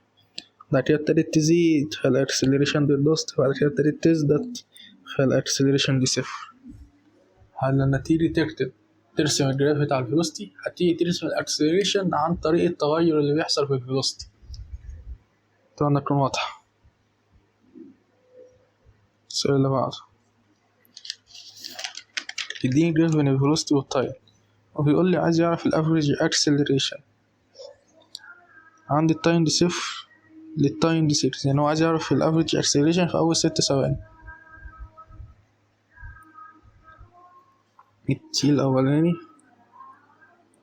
0، فالفي الاولاني برضو 0، التي التاني 6 سكند، فالفي التاني شوف لما كانت عند 6 بقت دي كام؟ دي 8 متر بير سكند. هتلاقي ان الافريج اكسلريشن V2 minus V1 8 minus 0 على 6 minus 0 8 على 3 هتطلع 1.3 متر، لا دي 4 على 3 متر بير سكند سكوير. دي الاكسلريشن، دي الافريج اكسلريشن. في فرق بين الافريج وبين الانستنتينوس، احنا بنجيب افريج ماشي، لان انا عايز لك الافريج اللي حصل في ال6 ثواني الاولى، من 0 ل6 في الفترة الزمنية دي. هتلاحظ هنا أساسا يعني هقول لك معلومة إن الأكسلريشن مش ثابت. عرفت ليه إن الأكسلريشن مش ثابت؟ لأن التغير في الفيلوسيتي مش ثابت. فاللي أنا جبته ده ما هو إلا افريج، لكن في مش يعني مثلا عند الثانية الستة 6 في الثانية الستة بالظبط كانتش الأكسلريشن بالرقم ده، وفي الثانية الرابعة مكانتش الأكسلريشن بالرقم ده، لكنه افريج بين 0 و6. لحتى تيجي تبص هتشوف عند 6 لو جيت تعرف هي دي كام بالظبط، هتشوف التغير اللي بيحصل للفيلوسيتي. هتلاقي ان تعرف التغير ازاي. هترسم تانجنت عند النقطة دي اللي هي عند 6، هتلاقي ان التانجنت بارل للأكس أكس، يعني السلوت دي صفر، يعني الأكسلريشن دي صفر، يعني مفيش تغير. يعني في أول 6 ثواني الأكسلريشن بالرقم ده، لكن عند الثانية الستة مفيش أكسلريشن. أتمنى تبقى ندرك الفرق بين اليونيفورم والاستنتين، بس عمال أعيد عليها 3000 مرة. المفروض نتعلم. بعد كده عايز يعرف يعني لحظة فيها الأكسلريشن ده أعلى قيمة بوزيتيف. حلو أوي. أنا قلت إن عشان أعرف الأكسلريشن فبعرف التغير اللي بيحصل للفيلوسيتي. عشان تعرف التغير هترسم تانجنت عند كل بوينت، والتانجنت ليه أعلى سلوب ده معناه ليه أعلى تغير، يعني ليه أعلى أكسلريشن، لأن الأكسلريشن هو التغير في الفيلوسيتي. أنا بديت عرفت معلومات من المحاضرة فباجي أستخدمها عشان أعمل ليه أنالايز للموديل. ماشي. تيجي ترسم تانجنت عند 3 ده هي دي، تيجي ترسم عند 4 عند 6 عند 5 هتلاقيه رايح للقلالان دي ال، فأكبر واحد عند 3 عند تايم 3 دي أعلى أكسلريشن اللي هو مطلوب رقم دي. سي بقى بيقولك عايز يعرف الأكسلريشن هتبقى صفر في أنهي لحظة. هترسم تانجنت وهنزل يكون التانجنت بارلل على الإكس أكسس، فهتلاحظ بعينك في الديك ده كده إن التانجنت عند 6 بارلل للإكس أكسس، يعني الأكسلريشن دي صفر. الله أكبر الله أعظم. فعند التايم دي 6 سكند دي صفر، ومش عند 6 بس. تلاحظ إن من بعد 10 السرعة ابتدت تزداد، يعني لما تي أكبر من 10 سكند في الحالتين دول هتلاقي إن الأكسلريشن دي 0. خد السؤالين عشان عايز أقوم أصلي، طبعا كل مرة بنخلص. بعد كده عايز يعرف في دي ايه هو أكبر ماكسيمم نيجاتيف فاليو للأكسلريشن. هتلاقي عند 8 لو رسمت تانجنت، ده مش منظر تانجنت، ده مش منظر تانجنت.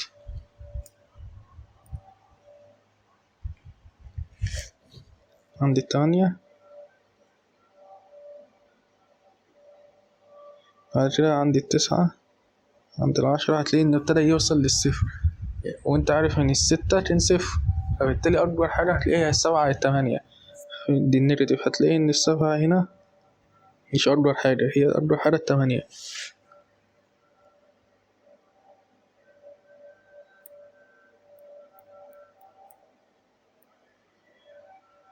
السؤال اللي بعده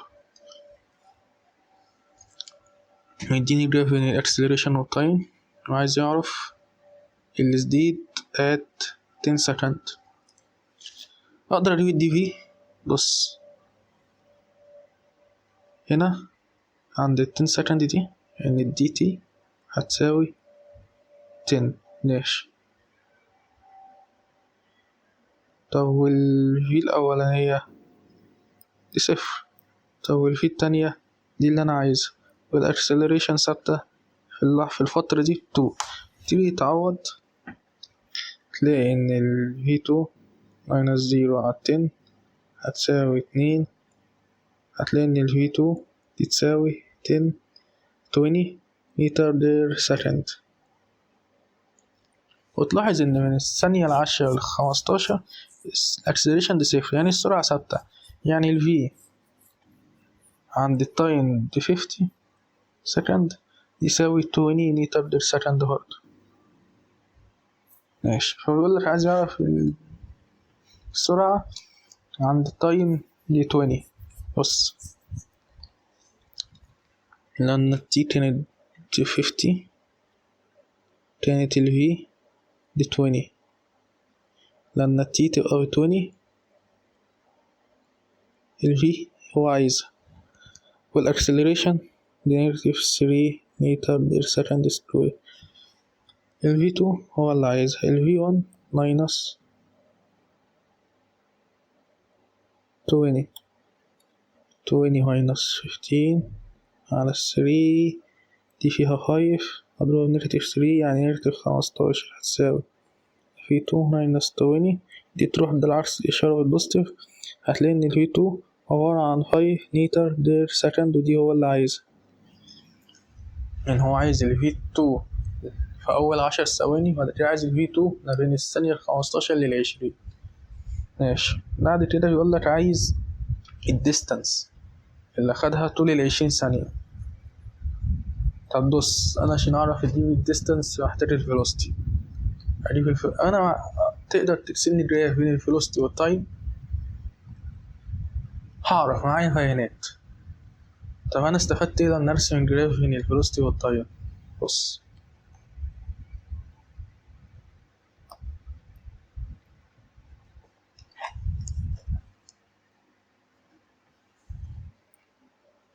لو ده التايم وده الفي، وانت معاك جراف مثلا كده، يعني انا مش عارف ايه القرف ده، ستريت لاين، وقلتلك في الفترة الزمنية دي هاتلي الاريا بتاعتها دي T1 و T2. لو جيت تجيب الاريا هتلاقي انها في الاخر الدلتا تي مضروبة في رقم معين. يعني بص انا مش عايزة تبقى صعبة عشان تعرف تتخيلها.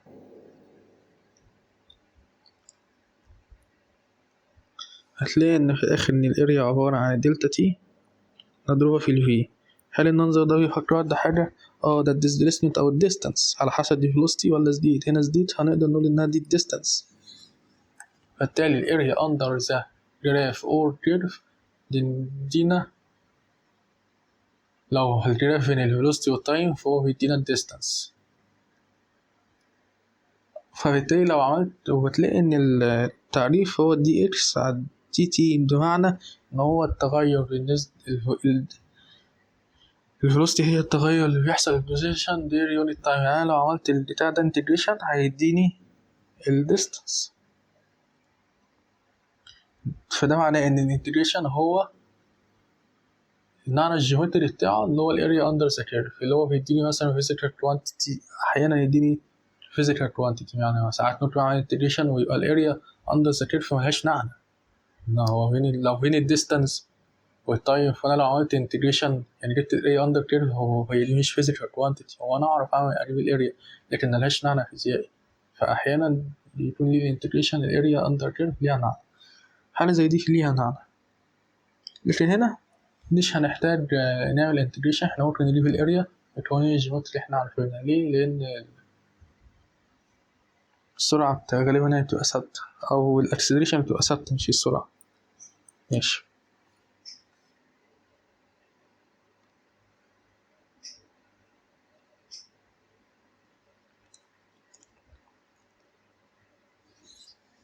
تيجي ترسم الجراف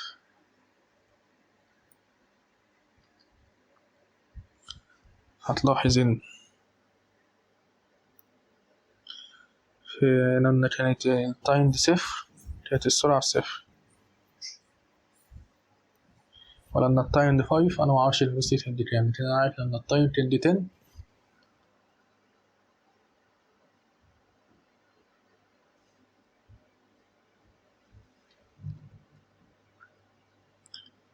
كانت السرعة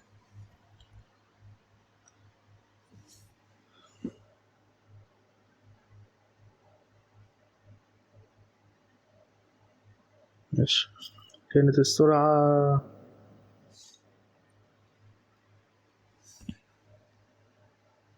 بتوي. أنا بفتكر والله بعد كده فضلت ثابتة شوية.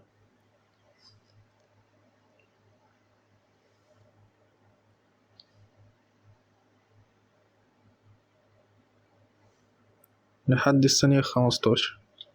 بعد كده ابتدت يحصل لها تقل عند لحد الثانية 20 ده ادي 5.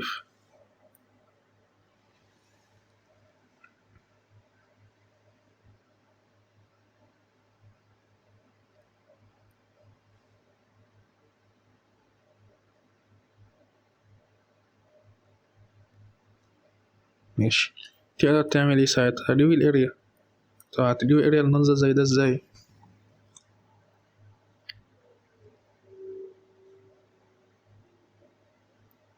المنظر ده دي 1 دي 2 دي 3 دي 4. هجيب كل دي منها، بعد كده نروحوا مع بعض. دي الديستانس اللي خدتها طول 20 ثانية. أول واحدة هقف لأن ده رايت هاند تيرنج في الديز. بص دي 0 10 في الديز ده 10. طب والهايت من 0 ل20، فالهايت ده 20 هيطلع 100 متر. بعد كده التاني ده ريكتانجل من 10 ل15، الفرق ده كده 5. 5 تايمز الهايت اللي هو ده لده 20، هايت اللي هو ده 20، هتطلع دي 2 كمان 100 متر. دي 3 هاف تايمز من الديس ده دي 5 تايمز ده كده من 5 ل20 فهو 15، فتطلع ان دي 3 دي 37.5 متر. دي 4 5 تايمز دي كده 5 ودي كده 5، تطلع 25. تجمع كل ده مع بعض يطلع ان التوتال ديستانس 262.5 متر. وده المطلوب اللي هو كان عايزه التاني. المطلوب الأولاني كان عايز يعرف السرعة V2 أول 10 ثواني، وبعد كده ومن الثانية 15 للثانية 20. ماشي، السؤال اللي بعده مديني معادلة displacement 3t square minus 2t plus 3. تعرف تطلع لي initial condition على جنب؟ بص عشان تفتكر ال x هتساوي x نود زائد ال v نود t زائد half a t square. الترم اللي مفيهوش t هو ال x نود اللي هي هنا في 3 متر، وال v نود هتبقى نيجاتيف 2، والأكسلريشن 6 متر per second square. بص بقى، لاحظت ان الفي نود نيجاتيف 2 ده معناه انها ماشيه في الاتجاه ده، ولاحظت ان الاكسلريشن 6 متر per second square انها في البوزيتيف. فده معناه ايه؟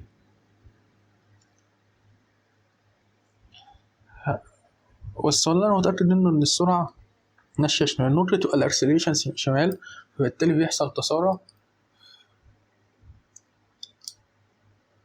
بس هنا الاشاره في البوزيتيف، فبالتالي هيحصل ديسلريشن. بس تعالى نكمل. يقول لك عايز يعرف الافريج speed between T2 و T3.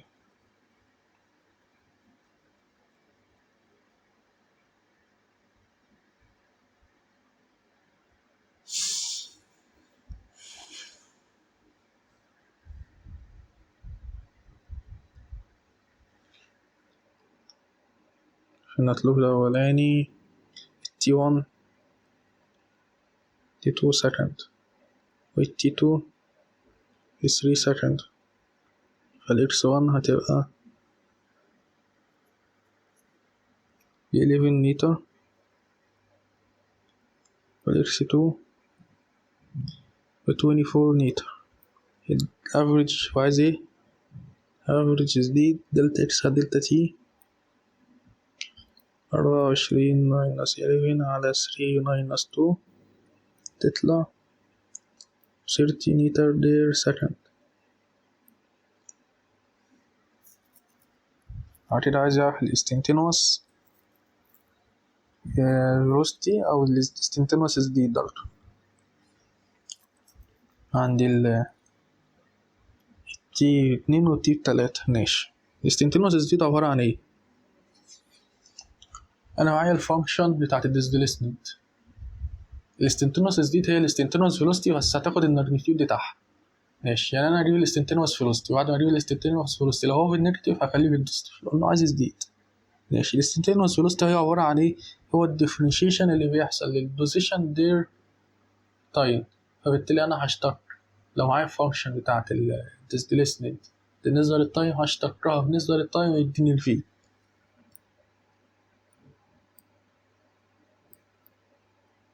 تعرف تعمل differentiation إن شاء الله. تطلع 6t minus 2 ال v لأن ال t بتبقى ب2 هلاقي إن ال v 2 12 10 متر در سكند. طب وال t ب3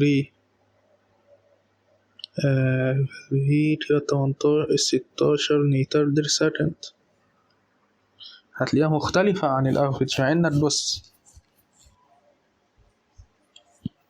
لو جبت الافريج بتاع ده اللي هي 10 زائد 16 على الاتنين هتلاقيها طلعت ب 13 لان الزمن متساوي يعني.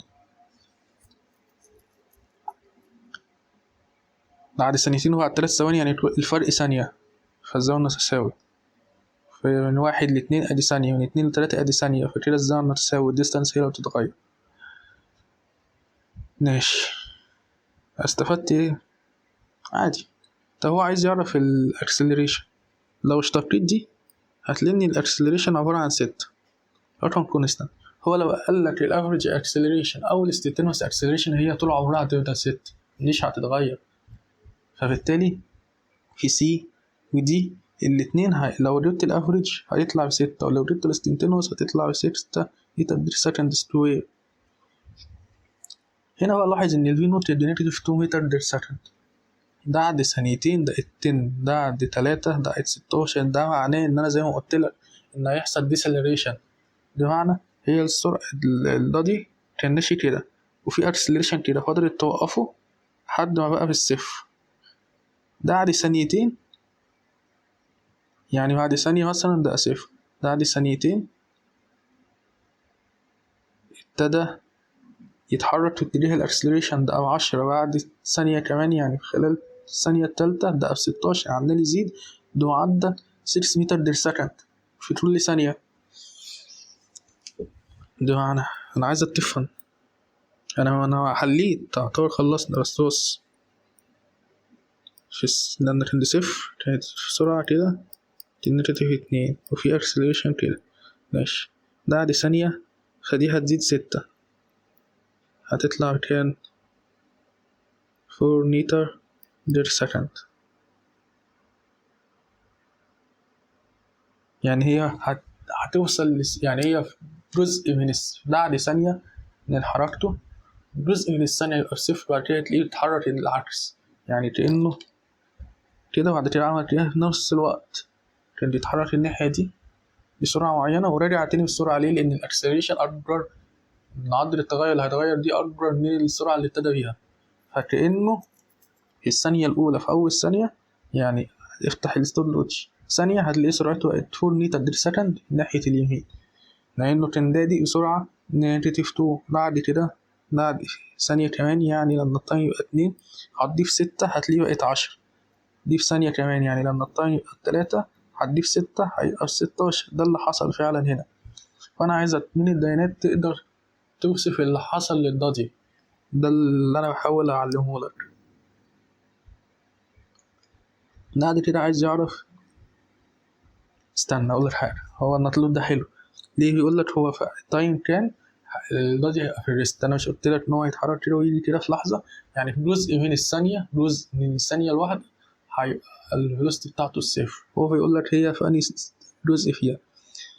دي المعادلة بتاعت الفيلوسيتي لو سويتها بصفر هجيب لما التايم هيبقى 2/6 يعني 1/تلت، يعني في تلت الثانية كده هيبقى 1/3 من الثانية هتبقى الفيلوسيتي بصفر وترجع تبدأ تزيد في الاتجاه المعاكس اللي هو مع اتجاه الأكسلريشن. هو عايز يعرف إن الفيلوسيتي هتبقى بصفر إمتى، وأنا معايا الفانكشن بتاعتها هساوي دي بصفر جبت التايم، دي حاجة معروفة طبعا، هتدي انت مش دي اللي هتقف فيها، بس أتمنى تبقى اتعلمت ازاي من الديانات والفانكشنز تقدر تحدد حالة الجسم من بداية الحل وايه اللي بيحصل له وايه اللي المفروض يحصل تنبؤك السلوك اللي الضادي هيمشي فيه. أتمنى السكيلز دي تكون واضحة. قررنا نخلص. برضه مديني فانكشن تانية تقدر تطلع الانيشال كونديشن. طبعا هتلاقي ان الاكس نوت دي 2 وإن ال V نوت دي 3 meter per second وإن ال acceleration دي negative 2 meter per second square.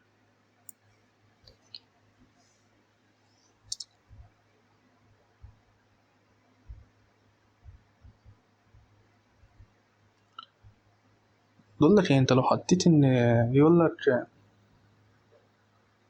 at time دي 3 البوزيشن هيبقى فين time دي 3 هعوض مكان التايم أو اديك ان المعادلة بتاعته x بتساوي 2 plus 3t minus t square. هتعوض مكان كل t ب 3 ادي كده 9 هتطلع ان ال x دي 2. استنى بقى، احنا طلعنا ان الانيشال كونديشن دي 2 متر وبعد 3 ثواني لما تيجي تحسب البوزيشن بتاعه هتلاقيه لسه عند 2 متر.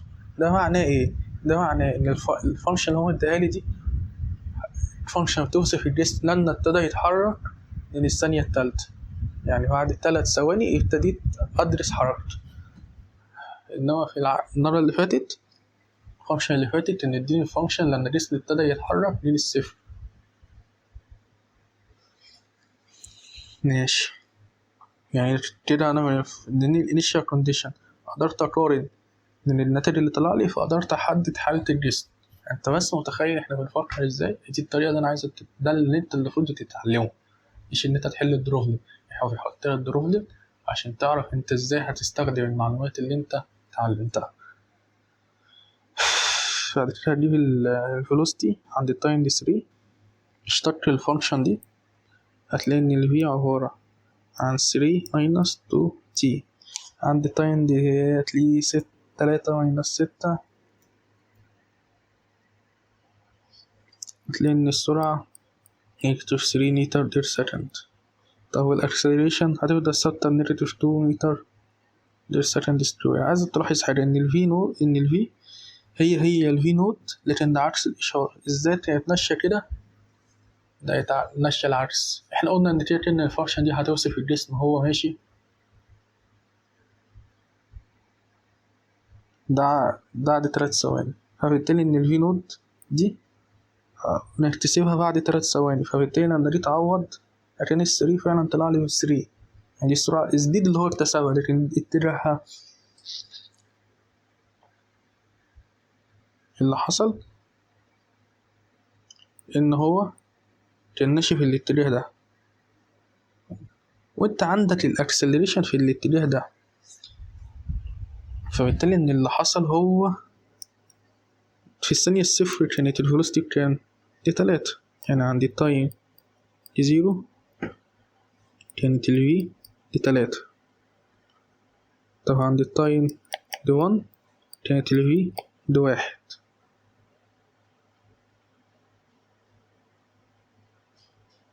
عند التايم دي 1.5 كانت ال V دي 0. انت نلاحظ اللي بيحصل فبالتالي عن التايم عند الاتنين التايم عند التلاتة هتلاقي ان دايما الاكسلريشن عندنا الضغطاء لحد ما بقى بالصفر.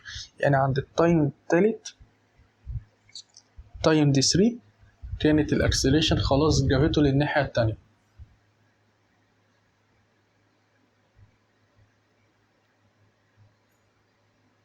فهي فكرة لحظة بس استنتينوس. فهي هنا نيجاتيف 3 لأن الاكسلريشن هو فعلا كان ماشي في الاتجاه ده هو الفي نود اللي هو مديها لك في الفانكشن هو في اخر لحظه كان ناشي دي. اتمنى تكون واضحه يعني. هنا في السكشن بتاع النوشن دايجرام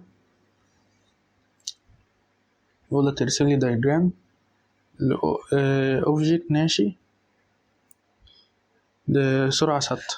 هنعمل حاجة زي كده ازاي هوريك، بس يقول لك ناحية ايه اليمين ده اتجاه الحركة. ماشي اوبجكت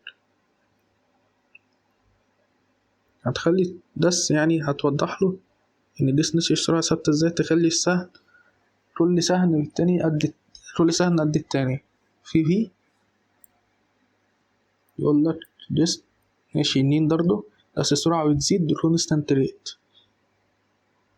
يعني مثلا دي لو كانت سرعتها هتزيد هتزيد أكتر. طب لو سي يقول لك ديست بيبطأ لكن ماشي يمين بص ماشي بأكسلريشن فتوضحه إن في أكسلريشن في نفس اتجاه الحركة. جسم بيبطأ يعني كان ماشي بزيد كبيرة وبعد كده ابتدى يقل. طب ايه اللي خلاه يقل؟ إن في أكسلريشن عكس اتجاه الحركة فتوضحله. ده اللي اسمه موشن دايجرام. في دي يقول لك جسم ماشي في الشمال اتجاه الشمال ويحصل له تسارع. ايه اللي هيخلي الجسم ده يتسارع؟ ان الاكسلريشن تبقى في نفس اتجاه الحركة فتوضح له كده. يقول لك برضه جسم الحركة في ناحية الشمال لكن الجسم بيتباطأ.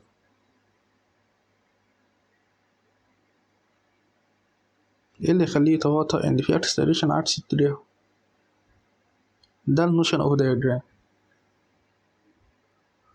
اخر سؤال معانا النهاردة في الدارت ده. احنا نزلنا بارت اولاني، ده الدارت التاني وهيبقى فيه بارت تالت لان ماشي. هنبتدي في السؤال الأخير في الجزء ده.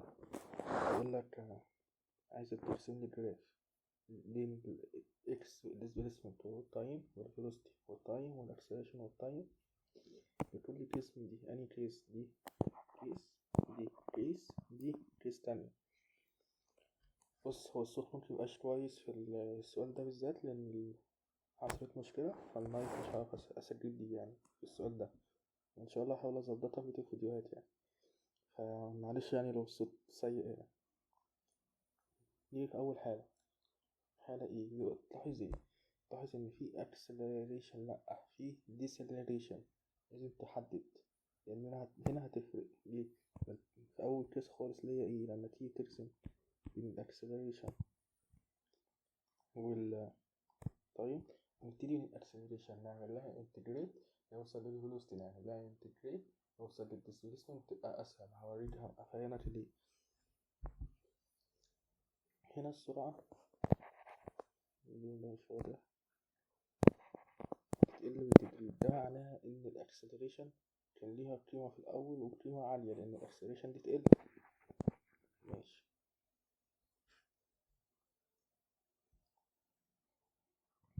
بعد كده تلاحظ إنها بدأت تزداد.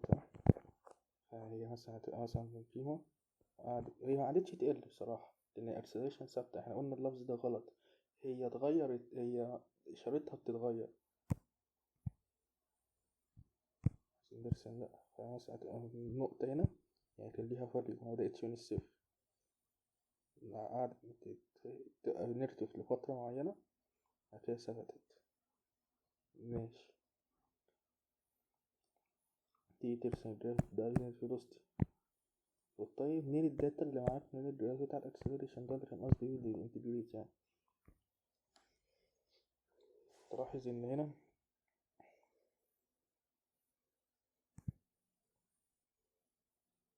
بص أنا عملت حاجة غلط فأتمنى تسامحني ومش همسحها، مش عشان أنا مكسل كمان أمسحها أعملها أعيد من الأول، لكن عشان تاخد بالك حتى من اللي أنا قلته. أنا جيت قلت احنا اللي رسمناه ده كان جاي في الفيلوسيتي، احنا عايزين جاي في الأكسلريشن.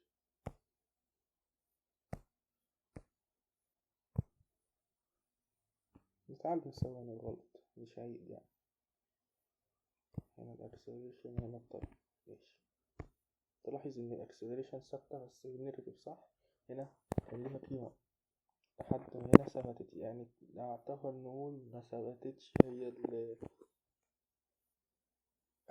هي دايما ثابتة، فالاكسلريشن ليها فاليو ثابت. ولأنها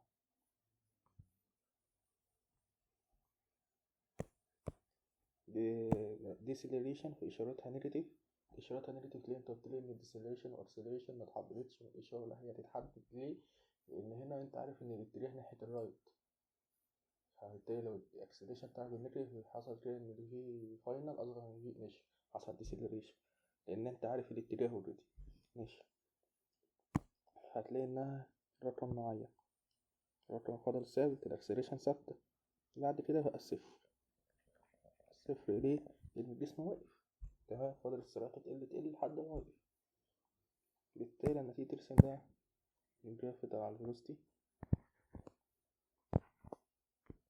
تلاحظ ان السرعة كانت فوق، كان ليها قيمة يعني، وفضلت تقل لما يحصل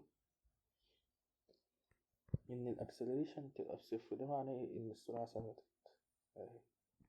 ده الجراف اللي احنا كنا راسمينه في الاول على اساس ان هو الاكسلريشن.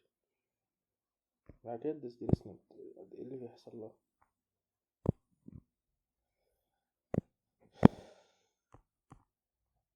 هي تفضل تزيد لحد ما تثبت، ده كيرف. طب انا ليه اعملها كده؟ عشان الاسلوب يبقى بالنيجاتيف. يعني انت كده لما تيجي تجيب الاسلوب الفيلوسيتي، هتلاحظ ان الفيلوسيتي اسلوبها بالنيجاتيف، هو ده اللي احنا عايزينه. انت لو جبت الاسلوب هنا مش هيطلع، لان الفيلوسيتي بتقل، تمام، ده التغير اللي بيحصل. هو ايه التغير اللي بيحصل للديسبيسمنت في الريفرس تايم؟ هو الفيلوسيتي. فبالتالي لما اعرف ايه التغير اللي هيحصل للديسبيسمنت، هعرف الفيلوسيتي، وانا اوريدي عارف ان الفيلوسيتي تقل.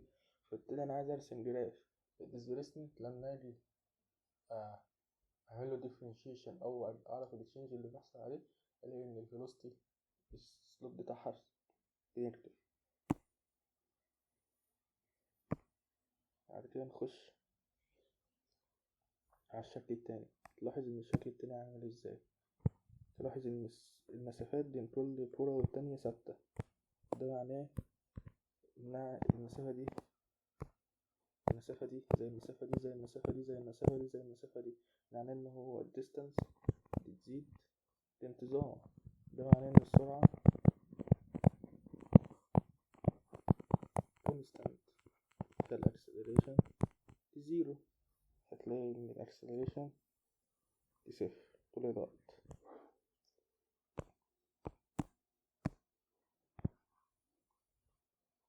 تيجي ترسم الفيلوسيتي من التين، تعرف انها ثابتة، فبالتالي الديسبيسمنت بتزيد بشكل يونيفورملي، فالمنظر هتبقى ستريت لاين كده. حتى لو جيت تعمل اشتقاق كده هتبقى دي، فلو اشتقيت دي هتبقى دي. انت عارف يعني ايه؟ يعني دي لو اكس مثلا هتشتقها تبقى ب1 رقم ثابت، تشتق دي تطلع زيرو. ده معنى اللي انا اقول لك مثلا اشتق الجراف او اشتق يعني ستريت لاين، فهو عبارة عن، انت عارف معادلة الستريت لاين هي واي ان في اكس بلس سي، دي كده لما تشتقها صفر، فلما تشتق الواي يطلع لك الاسلوب ان اكس، يعني كأنها 2 اكس تطلع 2 و1 على حسب الكوفيشنت، فبالتالي رقم ثابت.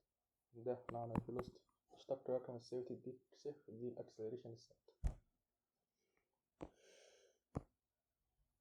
التالت، تلاحظ ان الاكسلريشن دي السرعة بتزيد، المسافات بتبتدي تزيد بمعدل مختلف، فبالتالي في فيلوسيتي مش يونيفورم، وبالتالي في اكسلريشن ثابت.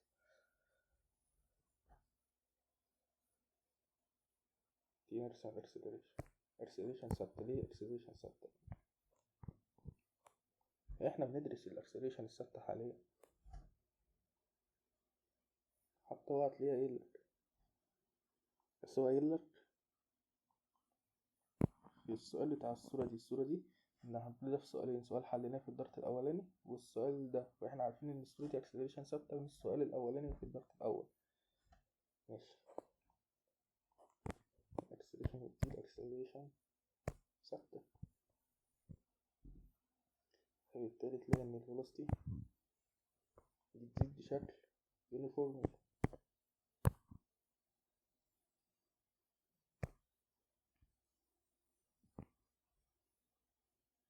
من الصفر.